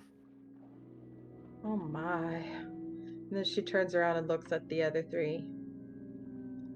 You guys just get here? Yeah. How long have you, what do you mean? Have you been here? What do you we, Yeah. we all just Stuff got here. got wiped. What? We've already gone over this. This is the second time already. At least. Who knows how many times we actually forgot. Check your arms. Sora's gonna look down at the ground to see how much back and forth with the footsteps there's been. It looks like an army's been through here, and it's nighttime, and you left for your mission. It was daytime. But you can give me, for a more exact thing, you can give me a survival. Maybe you can detail exactly how long you've been wandering out here. You've been wandering out here for 9 hours. Oh my god, we've been here all day. We've got to figure this out. We gotta move. Actually, first things first, check your arms. And Lewis just like rolls up his sleeve where he would have kept the marks. Yeah, it's all there. If you check for your mark, it's there. How many do we see? Well, you never rewrote them. You always maybe go to write a second one or a first one, and you realize you already have one. Of course, if your character would have made multiple, then sure. Okay, so Lewis just gets the marker and puts one down on his arm. Yeah, I'll do the same thing. So we Mhm. every time something weird like this happens, we'll do a mark. Okay? Any of us remember anything, tell the others, we get the mark out. It's probably our best bet. So what do we do? Maybe Our eyes open. if we can't approach, maybe we have to simply start backpedaling. Like walk backwards? I'm just kidding. I mean, would it be that weird? Issue was the only reason me and Araya seemed to remember was because we actually briefly saw the thing. You guys weren't looking at Oh. Where'd the stairs go? Wait, where the stairs? it. Wait a second. Lewis just turns around toward the stairs and So just sees, Edia like, was plain looking ground. down them because she was getting ready to go that way, so they just vanished in front of her. Well, whenever This you would have way. turned around initially, you'd have noticed they weren't there. We need to get down there, I think. All right. Probably the best bet. Lewis immediately puts another mark on his arm. You notice that. So, considering the mark system, you would notice that you've got about 11 of them. Jesus! I know. Well Andor done. will he'll put his hand over his eyes and like trying to run down the stairs. No, not how you no, did. you want to see? Oh, the light spell disappeared on his sword too, because it's been like 9 hours. Shit. Yeah. I'm sure Rhea probably just now is putting it back on. Redo it. On that, I hate to ask this because I'm afraid of the answer. My armor of the High Lord is only an hour long, and I did it when I thought we were here the first That's time. okay. Turns out standing around doesn't exert much energy, so you would have gotten your spell slot back on a short rest. Okay, yay. Let's go down here. Let's try to go down at least. So you guys begin walking down the stairs, and finally, we don't know how long it takes, and I don't care to figure out the exact. You descend. One thing is strange. When you get to the bottom of the steps, it's only about a 30 feet descend. When you get to the bottom of the steps, the aura retreats entirely, as though it's not even in this facility no more. And you just see a door about 10 feet in front of you. Not a lot of wiggle room for about 5 people standing here, but enough to be ominous. This massive stone door has written in it in Elven. I'm assuming at the very least Judith speaks Elven. Yeah. So does Aria. Aria. You just see it says on the title, The Hidden King. It just says The Hidden King, and then on the floor, along the frame of the door, which is like a box slightly about a few inches off the ground, it says, and I'll put it in chat, Sunsdale.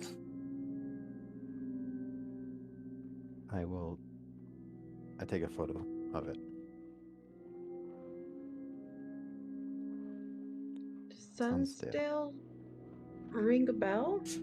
Actually, considering your age, Aria, I will allow you to do a history check, but for everyone else, this is a really old place. I wouldn't allow it. Sunsdale. So even you weren't born when Sunsdale was around, or at the very least, you were quite literally a child. It's about 300 years ago. Sunsdale was the previous name to Icarus, before Icarus was Icarus. Haven't heard that name since, gosh, my history classes as a child. What is it? Wait, was that like the news for you then? You're adorable. Anybody ever tell you that? No. I wonder why. Anyway, Sunsdale is the old name for where Icarus used to be. So this place has been here a while then. We're talking ancient. And dusty, and most likely full of the biggest cobwebs you've ever seen. Oh, I'm so excited. Falcon, how far away were we supposed to be ported away from Icarus? What do you mean, from the ride? Yeah, like approximate distance-wise. You guys are next to Chimera's Spine, so it's about 40, 50 miles. Okay.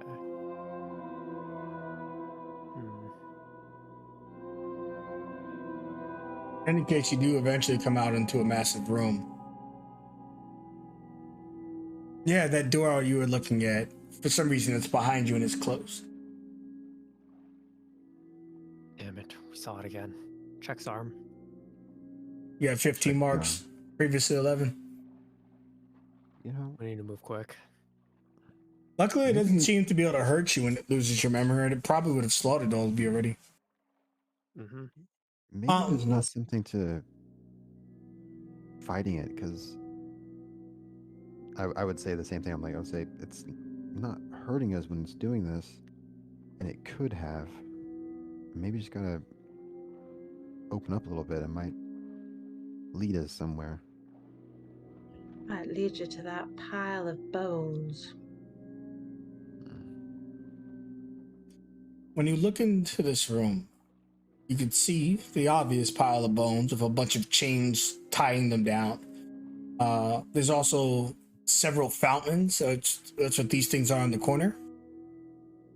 Including the back with a really large one, and then some frames and nothing's on them. In addition to that, there are statues to the left and right of you of knights. They're called sun soldiers. In front of you, and sorry about that, in front of you is a massive statue of a face, the king of Sunsdale, though there's no name given. The mouth opens up and sand or dust or some other old thing like gravel pours out of its mouth. Welcome, the Hidden King's domain.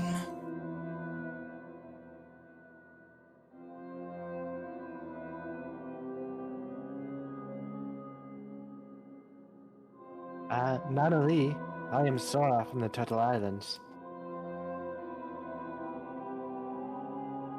She would like respond back as if it's a conversation. Is this like a, like all these skeletons, are they like on a coffin or something? They're barreled on top of a box. Like, so you could see it in the box there are also skeletons. Someone was filling this box up, but eventually there was too many bodies to put inside. Does there seem to be like any obvious doors or anything to this place? No, not at the moment. Everything just seems pretty bland, but you guys can start investigating. Oh, wait. It's just a little problem. While you guys are saying there, the mouth goes, "You are not the soldiers of the fallen king of old, and you are his enemies." And the room, you get this eerie feeling, and you can hear this like ghastly voice, and creatures start piling into the room. Oh, no. Sweet, sweet, sweet, sweet, sweet. These soldiers begin to march. There's quite literally an army, which we're just using a massive token to represent, but there are about 25 troops in each of these piles, 100 soldiers marching towards you, and they're just chanting as they do in cadence. Defend the hidden keep from the rebellion. And you don't feel the Hollow King's aura anymore. But probably even more concerning to you, or Aria in particular, are these other troops marching in from behind her. All initiative. Damn it.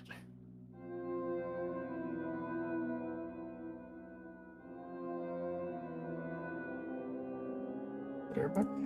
Oh, I gotta get my other. And they immediately took out their weapons: bows, spears, scythes, long swords, rapiers, crossbows, summon plate, summon leather. An army marches, and this one not on his belly. I'm thinking these things might be undead. Can I roll or something? Would Adia get the feeling these things are undead? I don't need a check. They're undead. That's Awesome. because they have skeleton They are faces, skeleton so- Just making sure. No, you never know. There could be aberrations. But you have a good feeling. So she was looking out over the room, just waiting for something horrible to happen. And then as they all pop up, the hair on the back of her neck stands up as she hears the sounds from behind her. She turns around real quick, and she does a little bit of a smile. "Oh, goody, my favorite." And she reaches out and she will blast a purify at this legion on the right. Wait a second. Before you do that, are you faster than Rut? Because the thing reordered itself. Oh, I'm sorry. I thought I was at the top.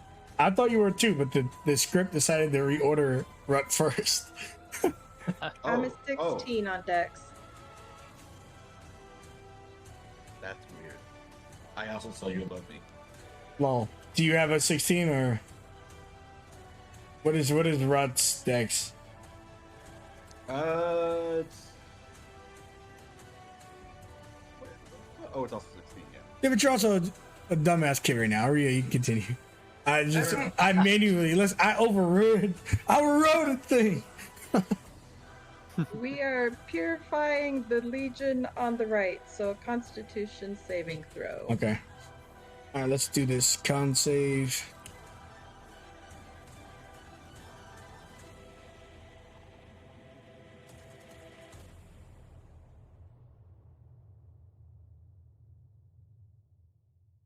They do make it. Well, that depends. You got a 16. Is your DC higher than that? I doubt it. No, my DC's 15, so they make it. So they only take half of this. Oh, That's still a lot. Her arms light up and the energy just shoots out her right arm. When you destroy the Legion, so since it's a swarm, there's this nice copium you can get for your mines, and when you hit him with the purification, you literally just kind of instantly dust, destroy, evaporate several soldiers because they're running at you. There's a bunch of them, so you take out like 10 of them, and then following behind them, you hear a guy yell, "Give them no quarter! The Hidden King falls this day!" And this gentleman walks in behind them. And he's pointing his blade forward. You have a decision to make, citizens of the Hidden King. Allow his tyrannical rule to continue, or to fight alongside us. Make your choice. Oh.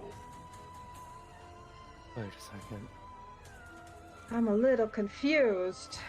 I think we ought to fight with them. My apologies. In that case, she was. I'm sorry, I feel like that you man.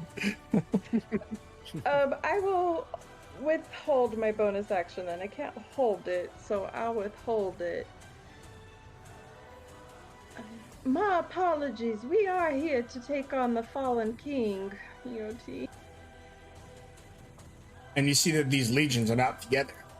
Fallen Legion are drawing the weapons, and in the fiction, they're shooting short bow attacks and they're launching spears. And these two legions are just attacking each other. Followers of Sunsdale's ruler, and then some type of rebellion up top. And Emerald, as you take your turn, you see that the legion, some of the soldiers are looking at you and preparing to attack you. Gotcha. So without even keying into the fact that there's like two different like legions fighting now, just seeing them like on the attack against him, it'll immediately just like essentially just like dive into like this crowd of like soldiers and just start like ripping. So let's see. I'm using the Cobalt Dagger and then the Ceremonial suit that I got. There's a 13 hit. It just might. Let's see what this squadron's got. Oof, close. I got 15. Gotcha. Second. Ooh, even closer. In the fiction, you're trying to like attack, but you're also dodging. Like half a dozen arrows are flying at you, so you're like rolling around, slicing through arrows. A scythe almost took off your head. It's pretty chaotic right now.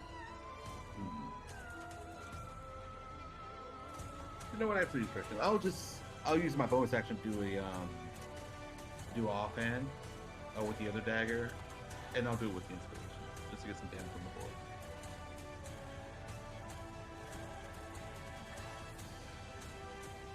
And you get them.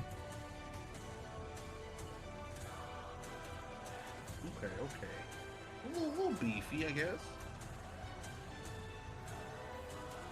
Sora, you're in the middle of two marching armies, a rebellion and a current service of the Sunsdale's Lord. What is strange to you is that Icarus certainly doesn't have a king, and nor does it have the Sunsdale's Lord. What is happening here? It's like you walked into a historical battlefield. Take your turn. Oh, there's so much happening, but apparently they are friends. Judith, let's line up with Lewis and maybe we can make a front. And she's going to move to join up with Lewis and Amroot.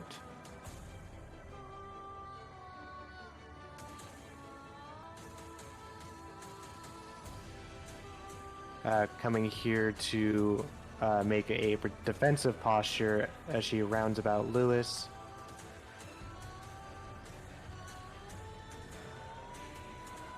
Let me just check this is the one I want to do. LARPers. Yep, I'm going to, Sora runs around Lewis, her arms kind of flowing around, causing those after images like Yaiga used to do, as she'll enact her divine hands and send a series of golden punches at the Damned Legion. Oh.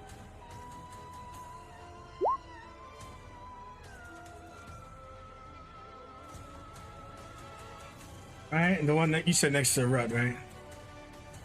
Yeah, the one next to Rut. Ooh, a 17, impressively enough. Okay, so they take 7 points of bludgeoning, and Sora is now dodging. They look quite vulnerable to it. This skeleton body is taking twice as much damage from the bludgeoning. Okay, bludgeoning being a good thing to land on, Sora will end her turn there. Judith Bloom. So we don't know exactly like which one to side with, though, right? No, you just have a good idea of who probably won. Yeah, exactly. Okay.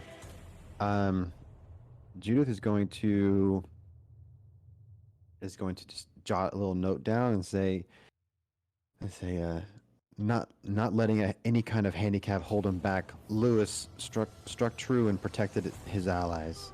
I will bonus action, bardic inspiration. Thank you very much. Where is it? Where is it? Boom! You got a D8. As my action, I'm gonna do something a little bit different. Yeah, gang. Photograph you. I'm just joking. No. That's a good one. No, I'm going to. Would I know, being proficient in religion, would I have an idea that they could see invisible creatures? You can do a religion roll.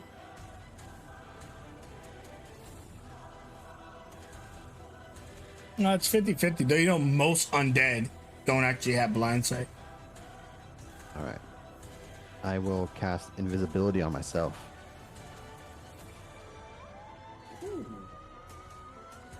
Because I feel like there's more I need to learn about this as opposed to just start blasting things. So I will do that, and then 5, 10, 15. And I'm going to go up on my next turn with my actions and stuff. I'll start doing some investigating. The damned Legion searches for you, moving into where you were and taking an attack and missing about. And you see them run towards you. But they start scaffolding up the wall. And they attack Aria. Oops. A 10 misses you.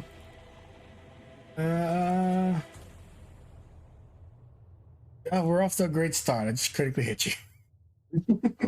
Well, just cool, Oh, because no. my armor of the High Lord is up, so if they're hitting me with a melee attack, they take 15 cold damage in return. Okay, good. Good. Thank God you have that armor up, because this is gonna hurt. That's 6 more damage, 16, 26 slashing. Okay, 15 of that is my temp. The armor is no longer up, and then so 9 off of my current. God bless that armor. That was a nasty blow. Yeah, it was. All right, this one moves too. And after a while, they're going to attack you, Judith, but have disadvantage. Okay. That'll probably hit me. 13 and 12, I don't think hit you, did it? Oh, no, they don't. They have disadvantage. So if you don't hide with the invisible action, creatures do know your location. You have to hide for them not to know your location. But they still have disadvantage. With that said, the individual named Icarus, of course he hasn't given his name yet, walks forward. You stand for the kingdom of the people to be, against the tyrannical leadership of the Sunsdale's Lord. Speak now, he holds his blades out and points to you. Citizens of Sunsdale, let your voices be heard. But do today. All right, and he puts his blade out to those of you who can see. And this is what you guys see when you see him. Of course, he's really transparent and like ghostly. He pulls a blade out of his belly, and this tattooed creature roars as he does it. He's not wearing his clerical garbs today. And he is going to give you guys true leadership. Let me see. You're within 30 feet of him. That is everyone. Oh, if you could see or hear him. So this would apply to Judith, actually. You get to add a d6 to all attack and saving throws. Whoa. Like Oh. it's like a buff bless. And that is what he does this turn. Everyone except me. No, because it says see or hear. You can hear it. Oh, okay, cool. Actually, he can make one attack and he does that. He takes his blade, he pulls from his stomach. Sun's light in darkest hour, I call upon you, sun's blight. And he swings his weapon. A 20 will connect. Slices into the undead horde for 12 necrotic. Something they should resist, but against his blade, they do not. The damned legion move towards you, Sora. I believe. Did you get on your staff? I have action to use divine hand, so I'm dodging actually. Oh, And sweet. I'm on my staff, but it doesn't stack, but it's there. Okay. Type disadvantage. Well, I guess it's action standing is the first and dodges the entire turn. So they made 2 attacks against your disadvantage. 22, I believe, is still going to connect. It is. But luckily, the other one, and 10 and 18, would be a 10, you don't get hit. For every missed attack, they take 3 bludgeoning from my divine hands. Oh, shoot. That's 6 bludgeoning. Jesus. Okay. You take 6 slashing. Okay. That legion is done. This fallen legion jumps down. Save the women and children. Looking at Amrit. Yeah. And they attack the other group. Attacking twice, a 22. Ooh, and a critical hit against the enemy. That's nice. Oh no. Oh yes. Oh no. Oh yes. Too many undead, man. All right. One of these minimums is an 8, so it's plus 7. 33 damage to this group. Nearly taking it out. It is slashing. This legion finally activates, and they were going to attack Emerald, but now they just got almost destroyed by the enemy legion, so they attacked that one. And there's just a hectic war as they begin to slice and cut down troops. And even though some of the attacks are missing, soldiers are dying left and right around you, young Rut, including 12 damage to the legion. And as these soldiers are literally falling on blades and being impaled, you can see that some of them are wearing armor like a soldier, but they seem to be typical people under them.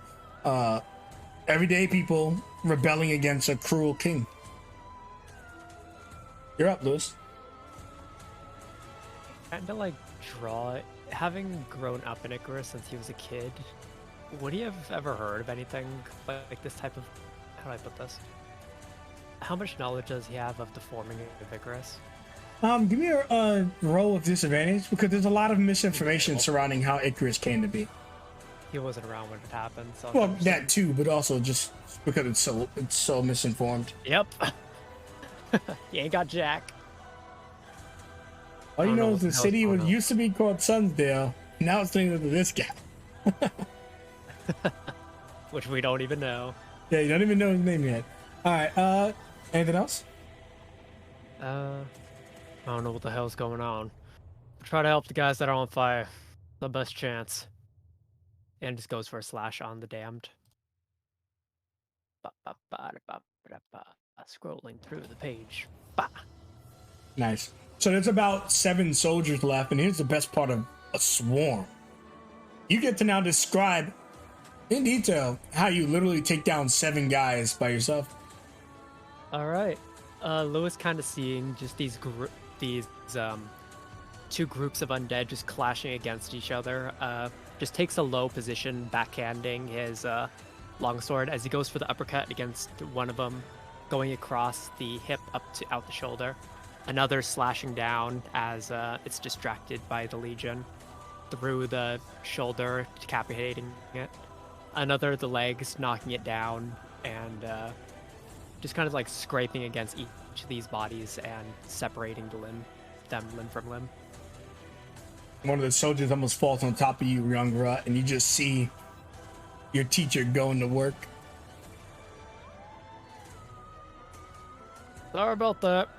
And just tries to make a little bit of room. Hopefully these things won't try to go for us. to help reinforce Sora? Did they take an opportunity? They do not. Oh, thank the gods. Okay. So I've moved 5, 10, 15, 20, 25. Just trying to make a little bit of room for the Legion. And does his second attack on him.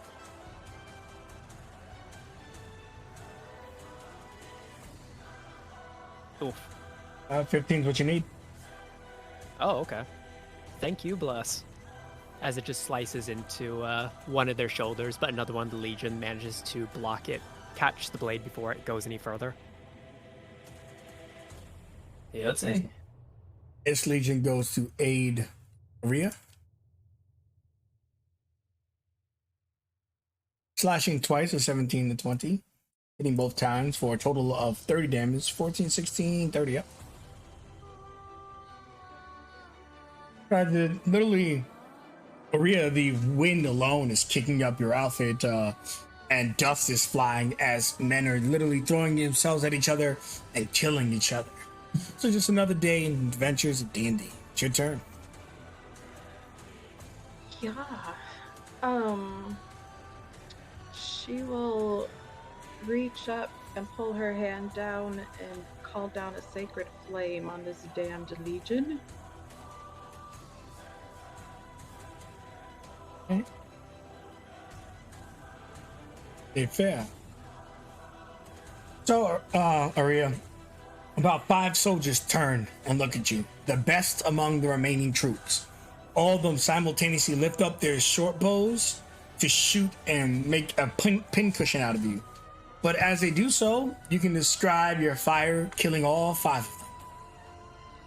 She sticks her bottom lip out a little bit to her hair out of her eyes, and an icy shield kind of forms in front of her, protecting her from any arrows that are incoming. And as the ice melts, as the radiant damage comes down in front, wiping them out, she dusts her hands together.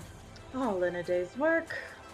And she will pull out her rapier for hopefully next time, and she will move back a little bit. Good work, soldier. You have made your city proud, unlike this tyrannical king, but his days are numbered. Interesting. Young red.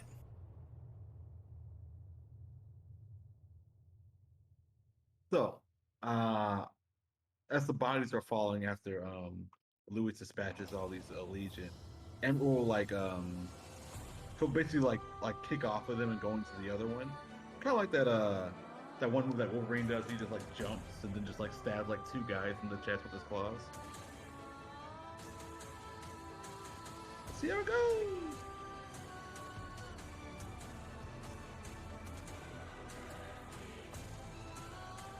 $15. Yep. Okay, did the second. Excellent. This is the big burly individual among the ranks. They begin to separate as you drop the one of the guys.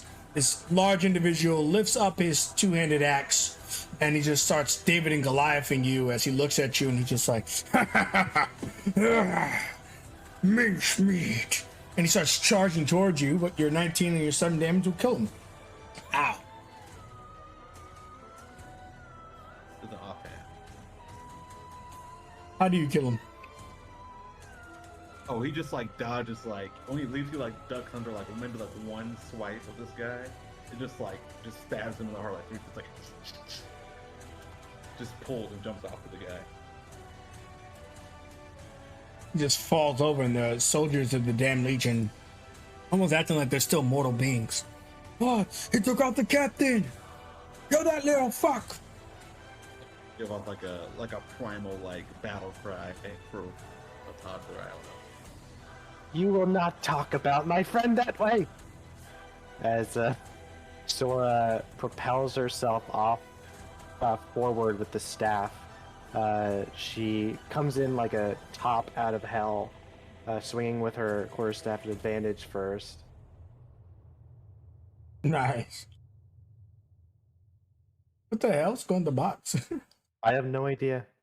Dealing 10 points of bludgeoning as her stat. She's essentially like launched herself into this crowd, and to Lewis and Amrut, you just see her kind of like bouncing between people, like laughing like a kid as like these undead launch towards her, and her staff just spins and she knocks people to the ground and heads go flying as her staff just keeps swinging around and around and around, completely taking out legs as she goes. And as one particularly gangly looking assassin comes up from behind, she's gonna thrust her fist back to try and punch him square in the face, which will miss, but she'll expend a key point for flurry of blows as he thinks she missed and clocks him anyway. Take him out. Not all of them, but you do take out like crap ton.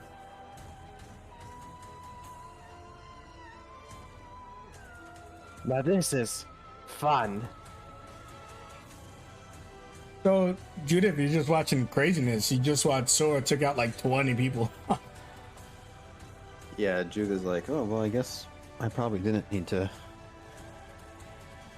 expend that much magic, but okay, well, I'll just continue to do what I was doing. And I'm going to, if I can, like, investigate, like, this thing with, like, the mouth, if there's anything in it, like, and how I can, if there's anything I can get a sense of, like, you know, the connection to the fountains around it as well. Sure. You can do an investigation on the mouth. It is hanging open still. You could tell that there's subtle gears in it because it's pretty dark, and relying on stuff like dark vision, you still only see grayness. When you look inside, there's gears built into the side of the tongue. You'd imagine if there's a door in this room, it probably involves yanking his tongue.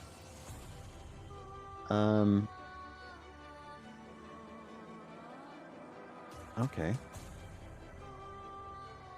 Could I yank it? It looks pretty heavy. It looks like it probably takes like at least 2 sets of hands. You could do it with an athletics check, but that would be an action. Got it. It's a large stone tongue. You know, probably Sure. 2 soldiers. Yeah. Sure. Oh, that wasn't my action to No. I'll take your investigate. bonus action for that. Okay. Unless you prefer your bonus for whatever reason. No. Okay, so that is that. Okay. Looks like everyone's kind of doing their thing. I feel like I want to get some more use out of my spell. So I'm going to use my action to hide from 15, 20, 25, 30. I'm going to kind of like hide as I come on the other side of it. Now they can't see you, so if you want to go somewhere else, they won't get an opportunity attack or anything. Yeah, opportunity requires sight. Oh, got it. Okay. 5, 10, 15, 20, 25, 30. I'll just come over to this door over here. I'm like, I'll check out the door as well. EOT. I'm hoping that that'll confuse the damn Legion to keep thinking I'm still around it. Yeah, well, let's do the hide check. The self roll to see if you're hidden.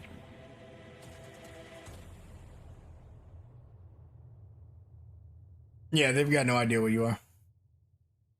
All right, this Legion is dead. Well, I guess we're already... All right, we won't get into it. This one over here moves up and attacks the king. Oh, well, it shouldn't be king, supposedly. You hear one of them yell, "Cut off the head of the snake and the body will die." And she, Icarus braces for impact, getting low with his sword. Oh, come on. I'd like to see you try. And the soldiers run and attack him.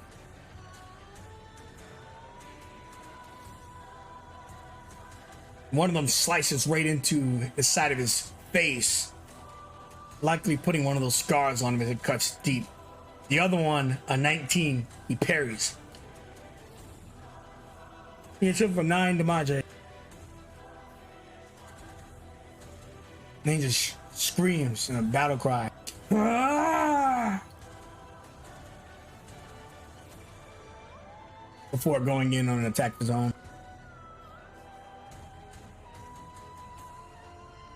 If you've established he's your friend, take him off of Whisper.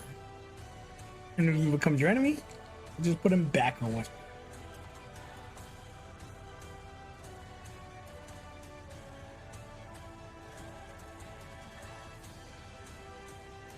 Alright, that's each creature. He doesn't want to hit you guys. He'll move over here. And then as you see him running around the troops, he's slicing them down quickly. Slides to the side of them, grips his blade, his sunblight, and starts spitting like crazy.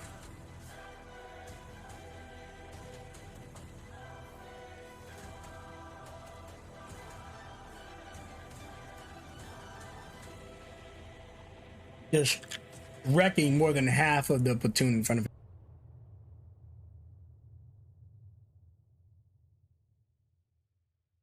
This damn legion is going to spread its attacks out. One against Sora, one against Rut. All right, the one at me is at disadvantage. Natural one because of disadvantage, so misses.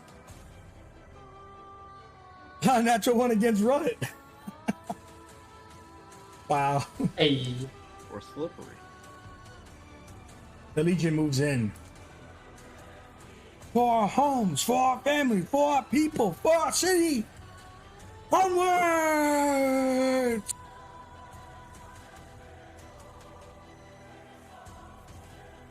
And they deliver a tremendous damage to this group, but the group still stands. Well, I don't know, Lewis. You can see that they're on a full retreat. About 6 soldiers running in your direction, attempting to flee from the battlefield. And as they try to back out, Lewis goes for just a good old backstab. And you destroy all of them retreating. All right. Seeing them start to take a backpedal, Lewis just immediately steps behind them and stabs upward, dragging his blade out their necks before going into a two-handed. Actually, before like bumping his shield into the back of one of them, launching him in the air, and just smacking it down on another one as they both just shatter. All the troops. All right. What? Let's see if we can finish things off. And Lewis goes to about here before dropping his main sword, drawing a hand axe, and tossing it at the last one. Oh. That's a B-git. Good toss. Alright. That increases the 5 to 6, so that is 17. Okay. 19 total. Oh wait, no dueling there. Okay, no dueling. Okay. Yeah, 17. It's just like cuts into the neck of one of them and gets stuck in the back of another. Yeah, you take down their leader, and then the Legion just all take 1 foot forward, thrust their blades. For the noble house of Icarus, the cleric knight. And they're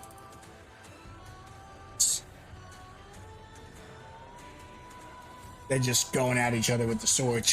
Just parrying and stuff. The soldiers manage to hold their ground and survive the onslaught. The last group, they're chanting Sunsdale's Lord's name, which you guys hear is not put in chat. Zergus.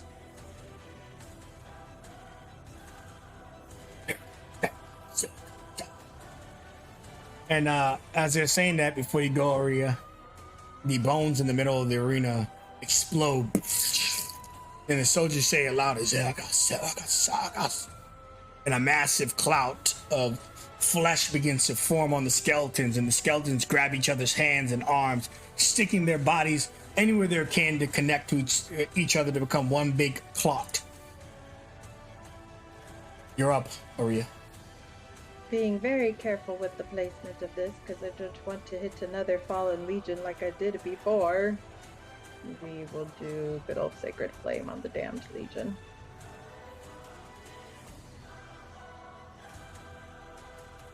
All right, damned Legion. Be damned. Kill them all. Yes, light them up and they disappear into ash. Let's see. Everybody's looking okay. She was going to start talking to Icarus, but we got stuff on the playing field, so she's just going to position herself. EOT. Rut, as you go, give me a dexterity saving throw. Sure. I like the cut of this thing's jib, so I'm gonna do it with inspiration.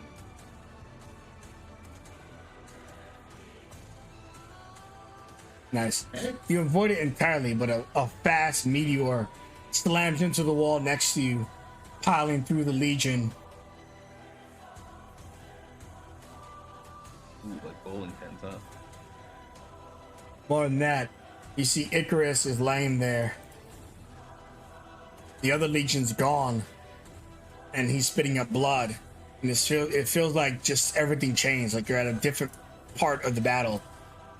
Only further confirmed by the fact that the clot is coming down to slam against him, and he's holding the back of his son's blight, and he's bleeding. We won't stop. We can't stop. And you're up, Brett. All right. He will sing it right in front of him, and sing that there's it's like a collection of it's like a mass of bodies. Instead of, he'll do a rhyming spirit, but he'll do like towards the ground and make it like shoot ice upward into it if possible. Just slam it to the ground. Let's see. Woo-ha.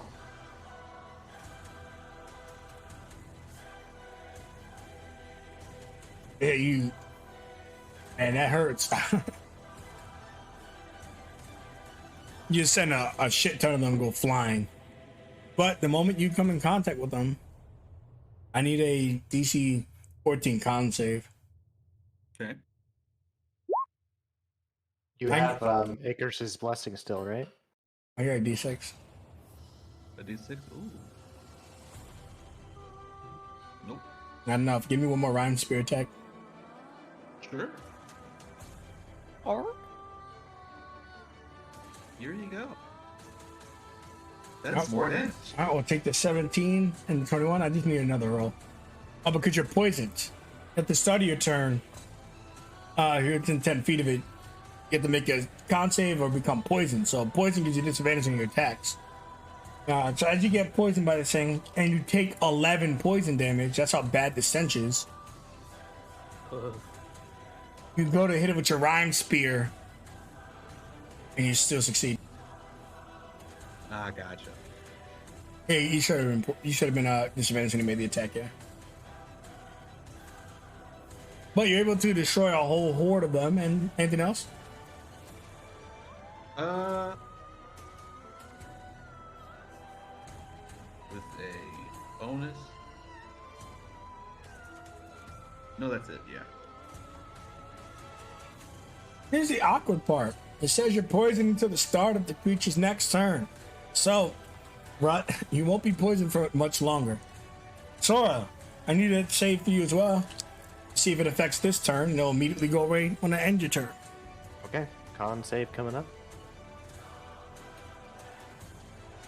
You make it, you're not poisoned, you do not take poison damage, but you do take your turn.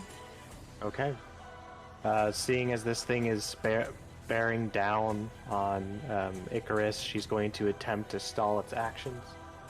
She'll swing first at advantage with her staff. Easily hits. Okay. I will expend 1 key point to see if this creature can be stunned as I try and send a key wave through its bodies. I think that you wouldn't waste a key. Because you can see it's a lot of creatures. Right, All swarms in D&D are immune to stun. I think that just using your head cannon, you would see that you'll hit one of these several hundred minions, you don't think it'll take effect. Good point. I will then proceed forth with the damage roll for 6 bludgeoning. And then I will follow up with the second one It hits. for another 5 bludgeoning, and then I will use my bonus action to instead use that key point I would have spent for stun to disengage from this creature. A bad idea. And get just immediately out of its range for now. Since it can do a lot of damage, I want to try and lead it around a little bit. EOT? You're not poisoned anymore, the two of you. And this creature is going to immediately retaliate. It doesn't seem to hold any aggression towards any individuals. That for Icarus. And it's going to attack Icarus, and it's going to attack Lewis. And the ones that you got attacked, well, individually, you've killed those individuals.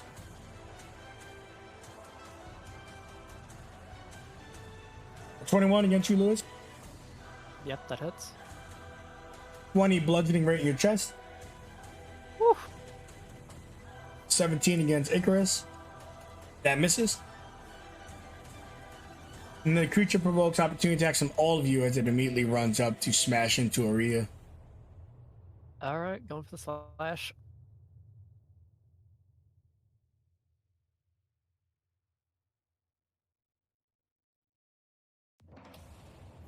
Wow, you all hit it. God damn! What is a big target?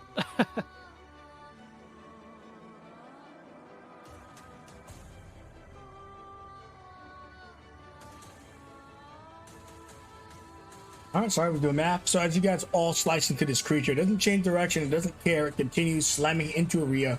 Aria eventually gets swallowed up into these zombies. There's no immediate mechanical things, but since they can occupy your space, it's just kind of creepy and strange and claustrophobic right now. Yeah, I don't like it.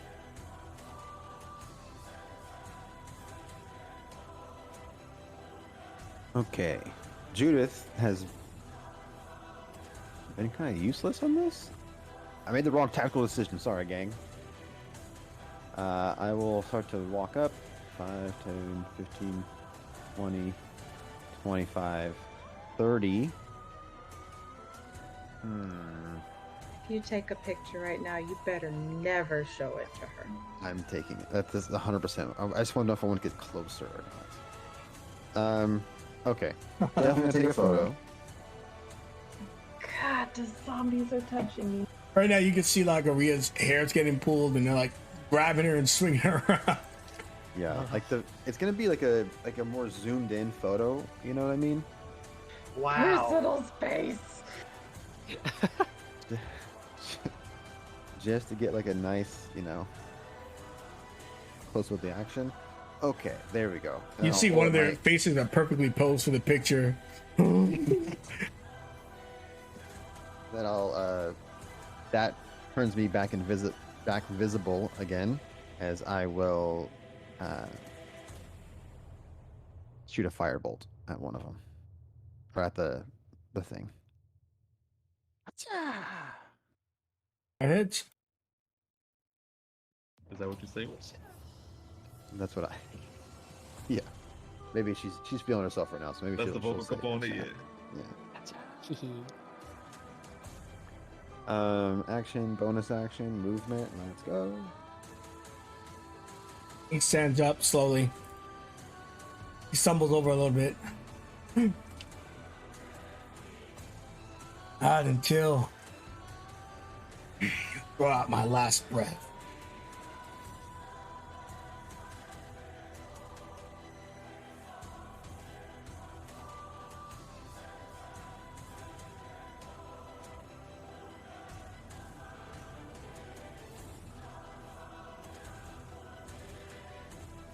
And 14 to 8.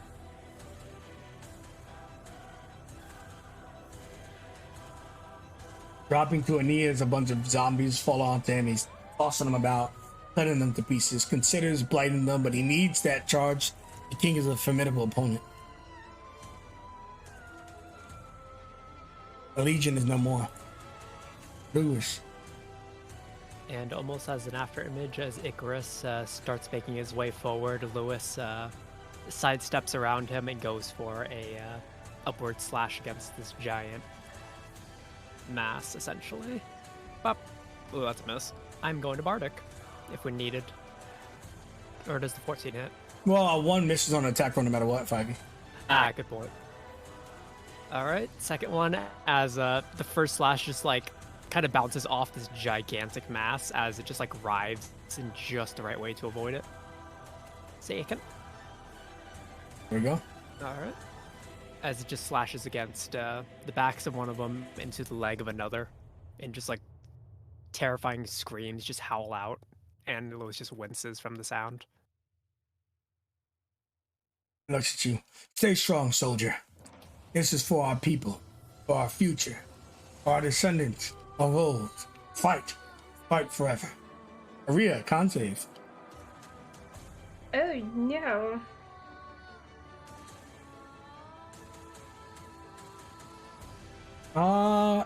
The DC 14. Oh, you have the D6 from the king. Oh yes. Gotta keep calling him the king, but Icarus, the future king. It's not enough. It's only 7 poison damage, but you're poisoned until the end of the creature's turn. But it's just a disadvantage on skill checks and attack rolls, not saving throws. Okay. She's really interested in what's going on here. So, underneath who we know to be Icarus, who she does not, a crystalline form is drawn on the ground, and then it shoots up his body. We will do 3d6 of her healing light. That didn't do very well. Dice are not liking me today. The zombies are in the system. She will look towards this thing. I did not invite you over to play. We will raise Sacred Flame then. God damn it, roll 20. Hey, it's still damage on target, but they fail. Damage is damage. Who's the heal for? Yourself, or was it for the Icarus? That was for Icarus. Gotcha. She was hoping to get away after this, but they didn't take very much damage. She is not going to take the chance of an opportunity attack, so we will just EOT. Young Rut. Alrighty, I'm gonna move up a little bit, and I'll lob another Rhyme Spear up there. Here we go. And this time I want to like throw it like at the ceiling and make like stalactites, mites, whichever one like fall from the ceiling onto them. Oh, hell yeah. Woo! It's still disadvantage, right? Where's that gone? No, it's gone. Okay, cool. Well, you end the fight in appropriate fashion.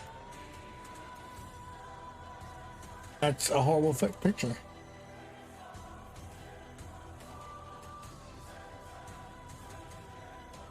You kill them. The stalagmites fall down, crushing the creature, leaving it under rubble.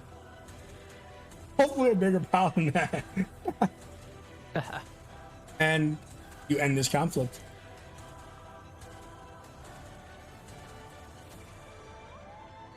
Ria is prestidigitating herself. Understandable. Fixing her hair.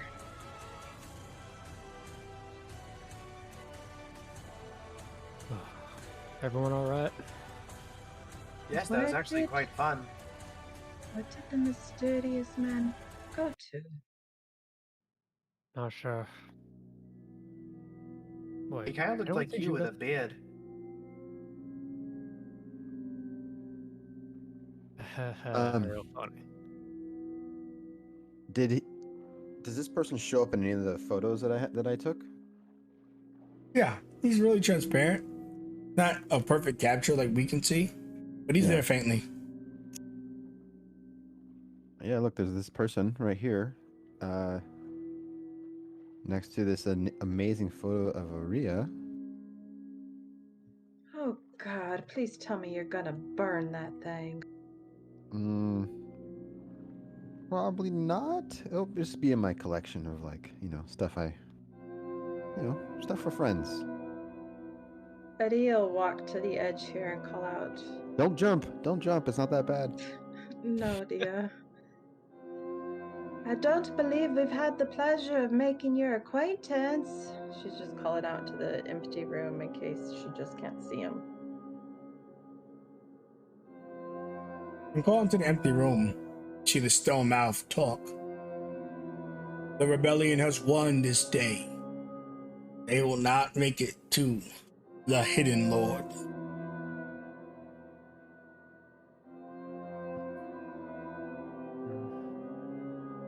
It's a pity. Question. So,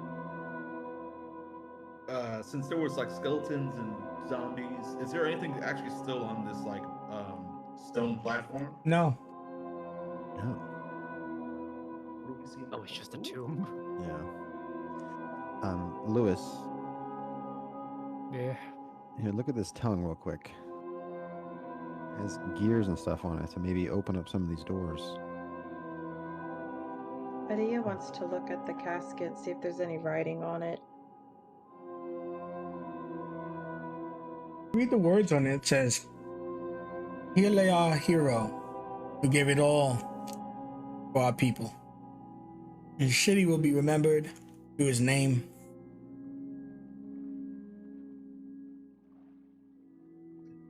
She kind of reaches out just to touch it and feel the engraving. And she's gonna sit on these steps, which is probably a bad idea given what Judith and Lewis are about to pull, but hey, it'll be funny. Let's see. Man, this thing's heavy. Come on, give me a hand. All right, let's do this, old man. Tries to make a little bit of room. So, it doesn't require a check because regular soldiers and guards do all the time, but it does require two people. So as long as there's two people, it's a little strenuous and annoying. Probably not something you'd want to do all day long, which they probably have to. You pull the tongue out until it's obnoxiously sticking out of the creature's mouth or the statue's mouth. And the moment you do, it instantly retracts back into its mouth and closes its jaw. And you can see the room shake a little bit. And over here, luckily not where he is, the door slides.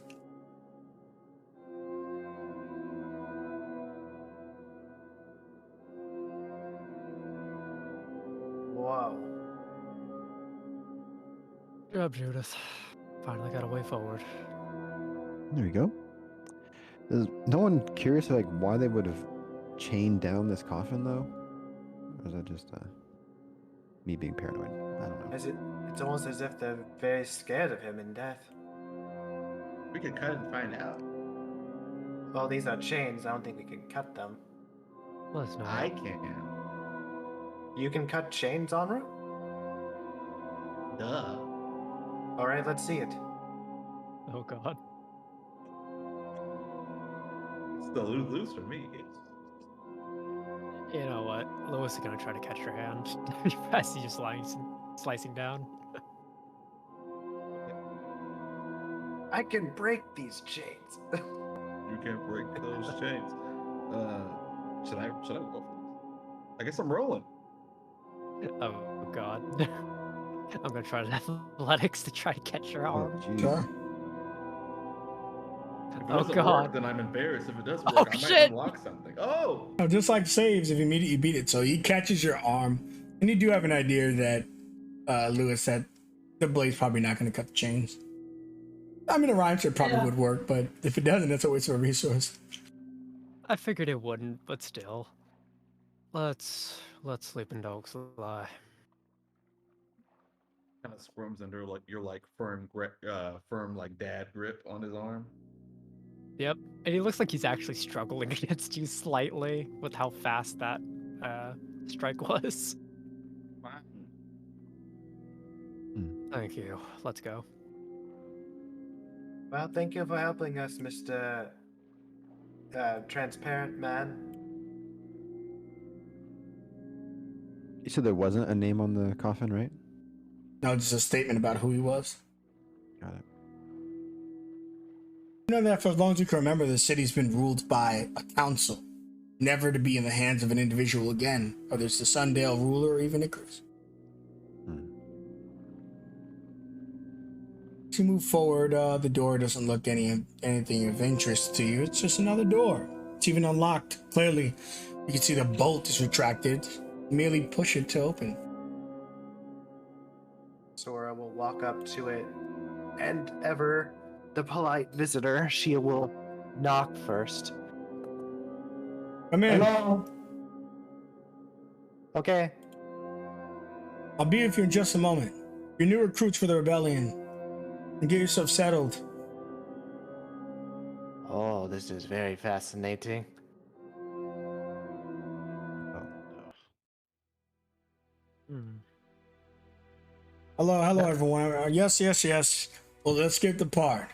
I'm Icarus, from the noble house of Sunsdale, the cleric home of the priest, and a follower and devotee, a speaker of Zion the Creator. I know you're all very interested in how we're going to take down a man with so much power, too much power, and that is through the other noble houses. Let me call forth my wife. Come here, dear. And Aria, he points to you. But passing right through you is a spirit. Beautiful spirit.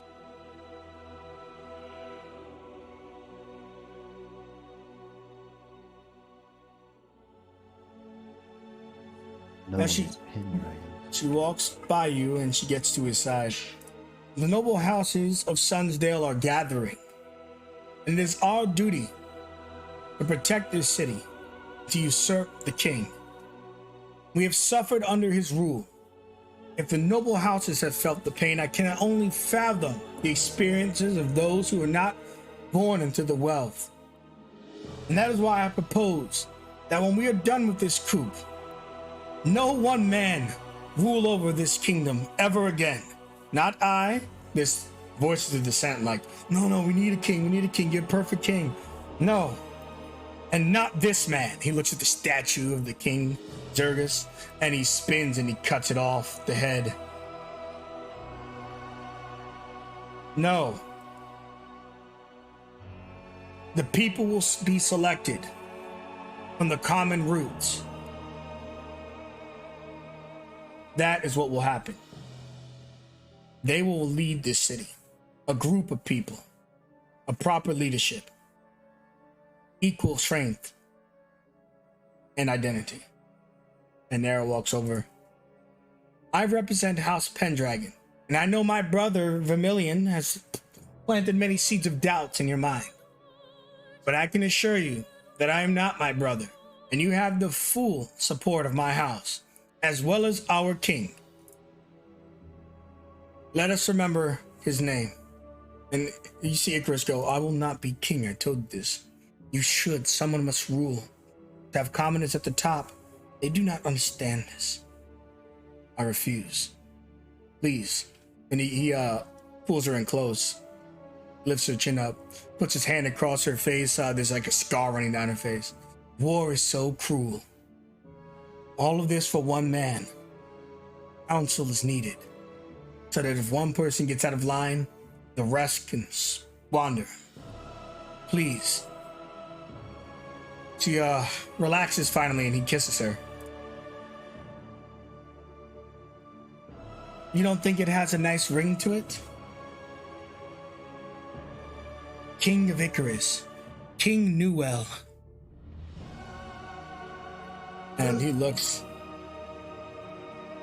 and the people are yelling, King Icarus Newell! King Icarus Newell! King Icarus Newell! And he looks around. Damn it. And the great grandfather stands before us. He points to the doors of his wife, Nara Pendragon. There is much work to be done. Soldiers!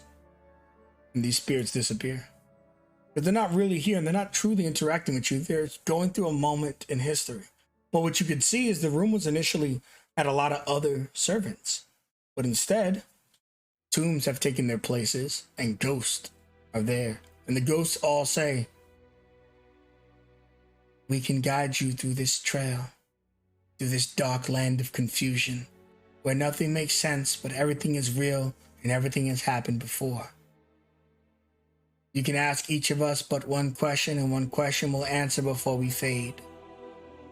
And we will tell you the truth here and now." And they looked to Lewis. "You are a descendant of the king of old."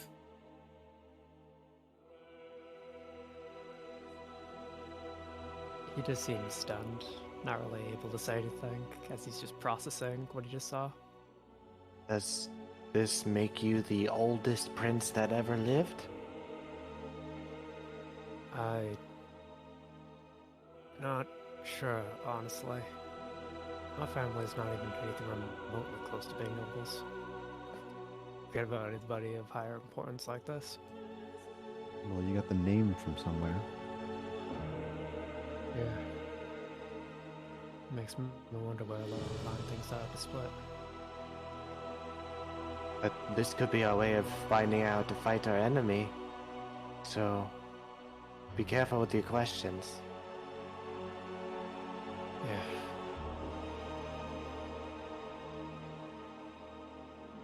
Where can we find the Hollow King?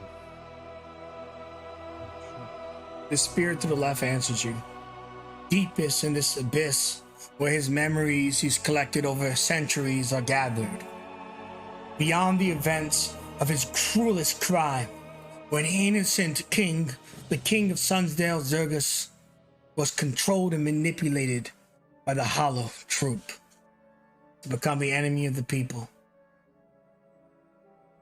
You must traverse this memory stream, and at the end of it all, there is your Hollow King.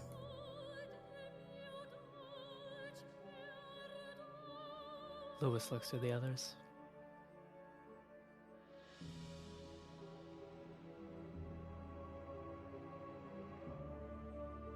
One spirit down, 7 very crucial information gathering spirits remain. How do we fight such a thing? This one over here answers you. Actually, let's go out of order. This one over here answers you. It tells you. He can be slain like any other through the strength of a ruined warrior, just as he was slain many years ago before he returned to this place.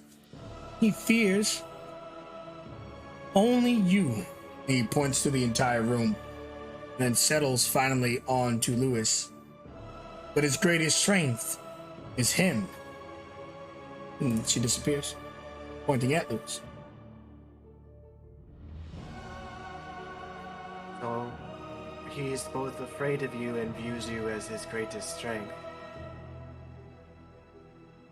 Well, that's what the damn dragon was talking about. What do you mean? He looks over toward Araya. Last time when you tried to cure me, Tyrandrum decided to speak to me. Said something about this thing possibly being able to take over my body. That's Or at least what it was you scared were of it. mumbling about.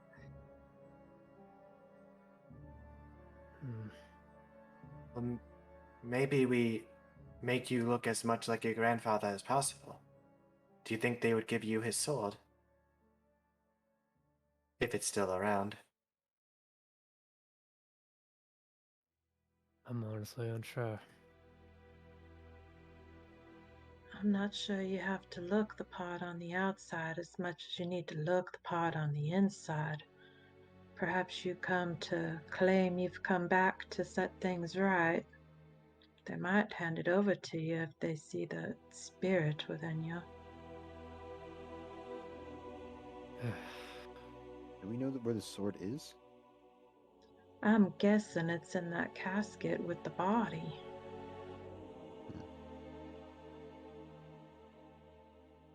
Maybe something to ask if that is a relevant question to use. Quite a few. Could probably ask that, yeah. Well, it's worth a shot. How would we be able to gain access to Icarus's blade?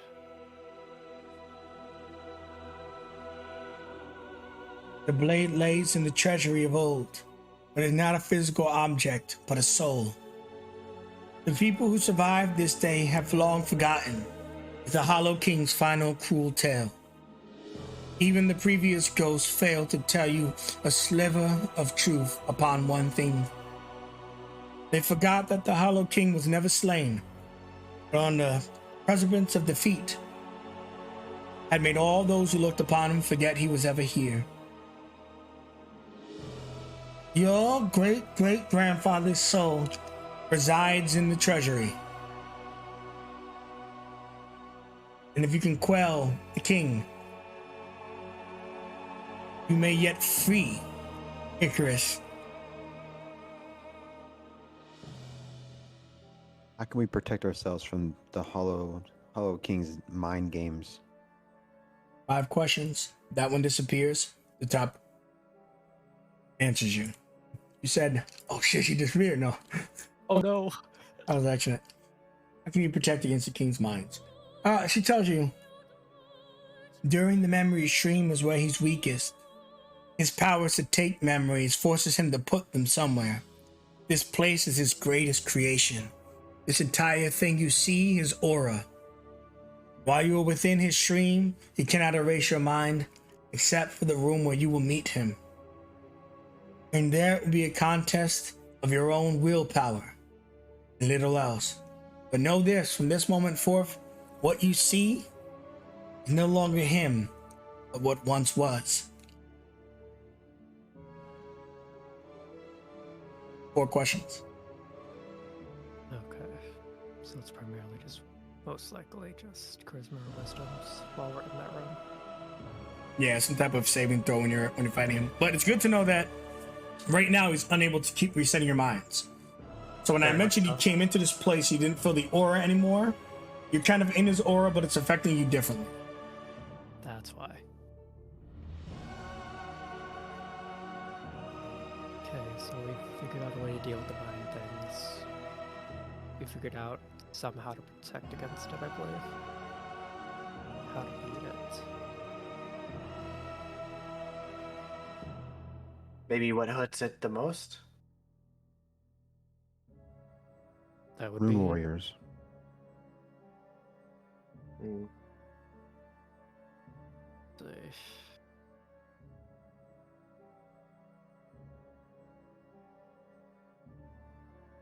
All right, so we know how to get to where we're going, right? In the deepest abyss. Yep, all the way down. I think it might be a good question to see if these spirits know how we can prevent this thing from trying to take me over.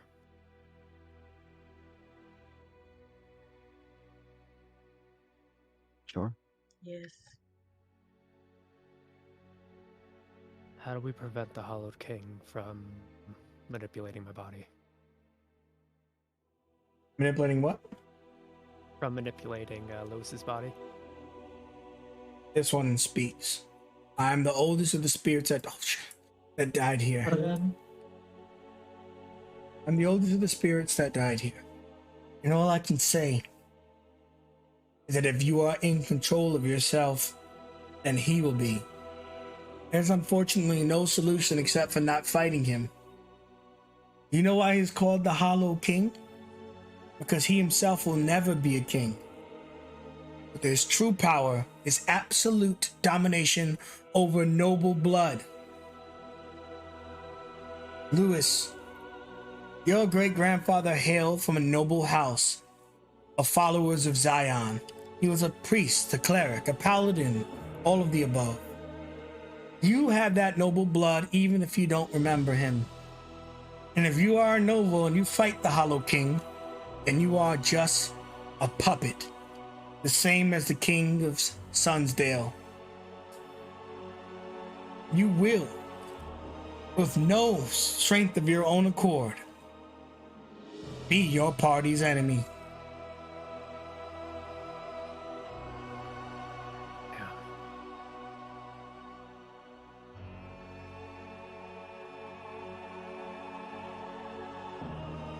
She describes that basically he's the king because he is able to take over leadership, and so he's never actually ruled himself, only through others. He seems to be limited to one person at a time, or he probably would have took over Icarus's blood during the rebellion, but he was focused on the current king of Sunsdale. But yes, you will be the party's enemy should you face him. So there's no choice in the matter. In your mind, I'd imagine it brings you back to that picture I showed you. Readily prepared, perhaps for a reason. That is your destiny, should you stand in the ring against him. What if you don't go? That's the question.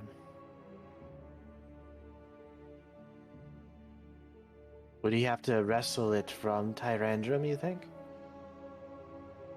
He's not exactly keen on you losing you. The issue is he isn't at his full strength either. I'm honestly not sure if I could handle tier 3.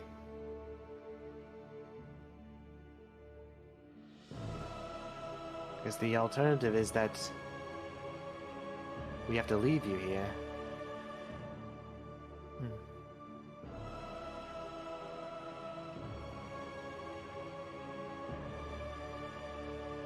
3 more questions, but big answers. These creatures are more than willing to tell you everything they possibly understand. Young Root, Araya, do you have anything you want to know? You've already asked the questions that came to my mind. I already know what pie is now, so.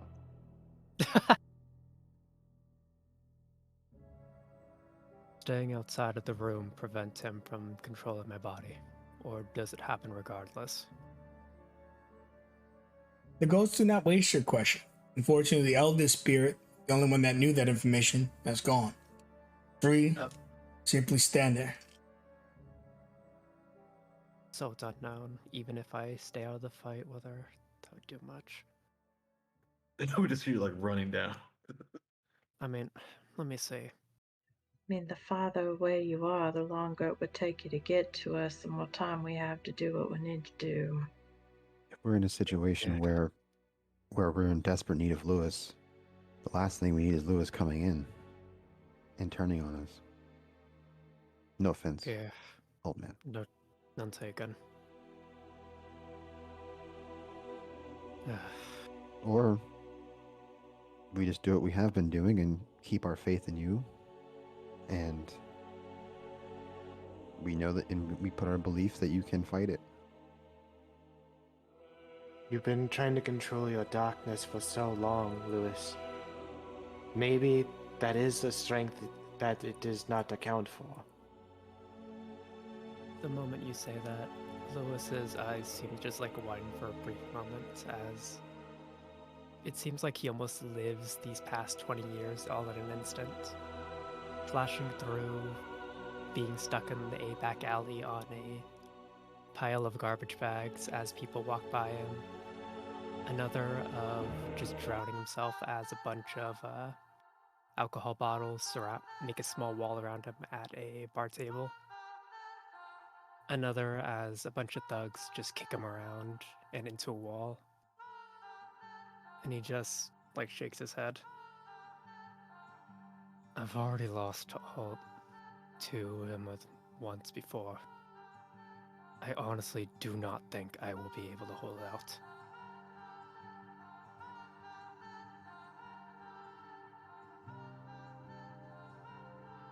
And I don't want to be more of a threat to you than I already am. Remember who you are. You see your father's face, your grandfather, that is. He's really your great-great-grandfather, but yeah. What if, it's not really my thing, but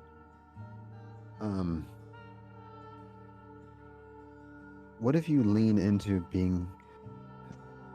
your fire room more That's something I've seen Sora do with her runes. Maybe you lean into one more and lean away from the shadow one, the Tyrandrum one. Like there has to be some other, I mean, there's another power in you somewhere, right? Is there a third entity or something? Hmm. Can't say I've ever heard of any individual with three. As is, it's already pretty dang rare for there to be two. And we have two in our group. But I mean, but you know what I mean, right? Like you have an invader trying to come in, the Hollow King. You have Tyrandrum who's already there. But then you have the fire. I don't know. Hmm. Uh, And kind of hearing his great grandfather's voice for a brief moment. Lewis doesn't really see his grandfather in that moment. He hears the voice, but the face is different, as he just sees a smiling orc at him.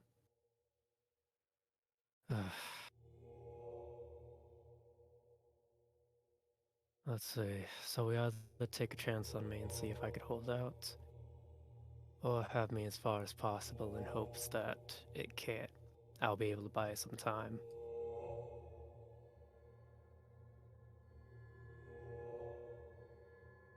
I think you come in. Like I said, if we're in trouble and then you come in, we're fucked.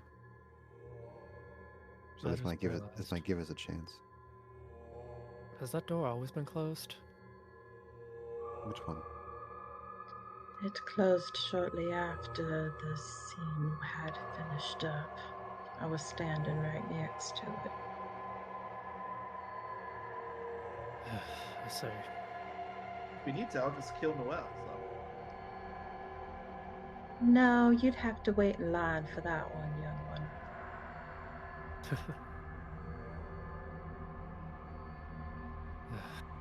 We'll figure that out once we get a bit closer. There's still 3 more questions left.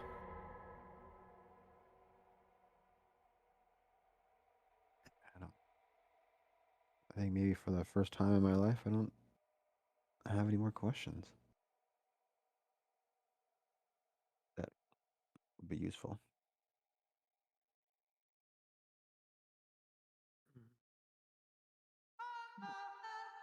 well, is there like any like I don't know. It's just like a tomb. Are there any like weapons that we can use to fight, maybe, or items? There was an army focused on common people against Oh, soldiers, troops with daggers and steel. Nothing of any refinement, nothing superior to your own equipment. But it is true that there is a treasury in this place. Currently, that treasury holds the soul of Lewis's great great grandfather. But that soul is also hidden among a hoard of treasure. More than 10,000 gold pieces. Other magical wonders. All for your taking in this place. Do we know where the treasury is? Or no? And another question? Because this ghost just disappeared. Oh, I'll ask the group. Okay. We don't. Ah, fuck it. Excuse me, Ghost. Is there a map of some sort or a quick way to get to the treasury and then to the abyss that you know of? This place is not conventional. Each is a different memory stream. The room that you see where that door leads, a different time, a different place within the kingdom. It's impossible for a regular map to help you, and we do not have equipped with anything special. Only the truth of our tongues, to which I just gave you. Thank you. So we're on our own, basically. I'm gonna start like drawing out the map of like the rooms, like of like kind of where we went. I know she said what she said, but I'm just gonna at least try. Yeah, of course. Anything else, guys? What are the winning lottery numbers? Would they know the current way? Should we ask about the quickest way out of here? I think that might just be taking the thing out. Well, if we take it out and we're in the memory streams, Good point, actually.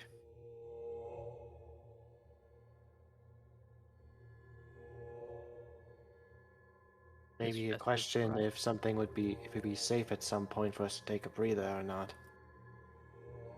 I in second case things that. get worse. Hmm. I'll go ahead and ask if that is okay. It'd be our Yeah. final question. But a necessary one. If we're too tired down here to fight it, then there's not much of a point. Is there, so she would turn to the ghost. Is there any safety and respite in the memory streams, or is it all not safe for us to do? The memory streams are not connected. Once you enter the next room, the previous disappears. Any of those who do not enter the room by the time the previous disappears will be jaunted into the Hollow King's pocket. A toy among his many treasures. Why is this related to your question? If once you clear a memory stream, such as the one you've cleared here, and the one you came from, any of these rooms can be taken a rest within.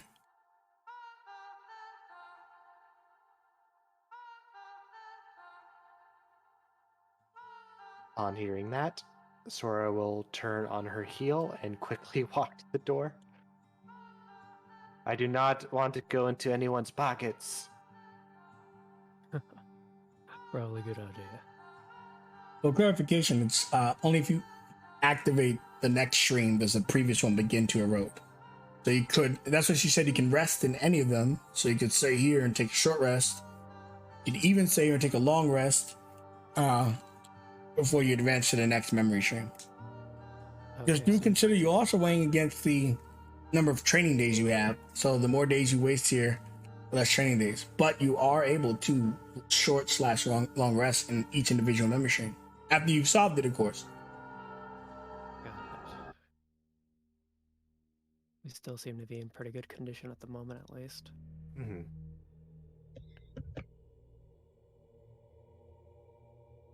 Do we feel ready to move on? Minadia would like a short rest, but I don't want to be that player, so. We do have potions to help out. And you have your healing light too, right? That is long rest, and I only have 3 dice left. The warlock, you guys. Yeah. yeah. Oh right, short rest. I Is forgot it is it warlocks. is it just a health thing or is it a spell slot thing? Both. If you had to pick one, because I can give you some heals. I have 15 temp right now, so you put that on top of what I actually have. I'm almost full. Maria, just keep up. You'll be all right. Yep. All right, Emroot, we are moving forward. If you need more, Sakura, just let me know. Mhm. All right, Lewis, you just make sure you be vocal if you're thinking about hitting any of us with your sword. Don't worry. It'll be the first thing I do. If I still have control, that is. Good to know. Let's just hope he's the only one with noble blood. I don't want young Rip to stab us in the back while we're in there too. I don't think I'm a princess, but I don't know. We could still be surprised, I suppose. Lewis, do you feel it now? Still finding my knowledge. What about now? He just doesn't answer you guys. He just like rolls his eye. Oh, everyone, take that as a knife. We got everybody? Like, Alright. Just opens the next door. You see a blade right by your face, Lewis. Charge, soldiers! And he What? runs in. Ah! You see soldiers on the tables get up, and he's looking at all of you guys. He puts up Sunblight and screams, "To battle!" And these soldiers all stand up and run and charge you guys. For Sunsdale! That's where our session ends. Nice. Ooh. That was a fun session. Holy shit. We'll have time to talk about it. But in the meantime, I want to thank everybody for coming out and watching. About 4 viewers consistently, which is great for us. And we really appreciate you guys. In any case, I would like to say goodbye to the stream. Everybody say goodbye to the stream. Bye. Bye, Goodbye. everybody. Goodbye, stream. Yes, I do agree. It was a nice cliffhanger. Anyways, it's your boy Falcon, and I'm flying out.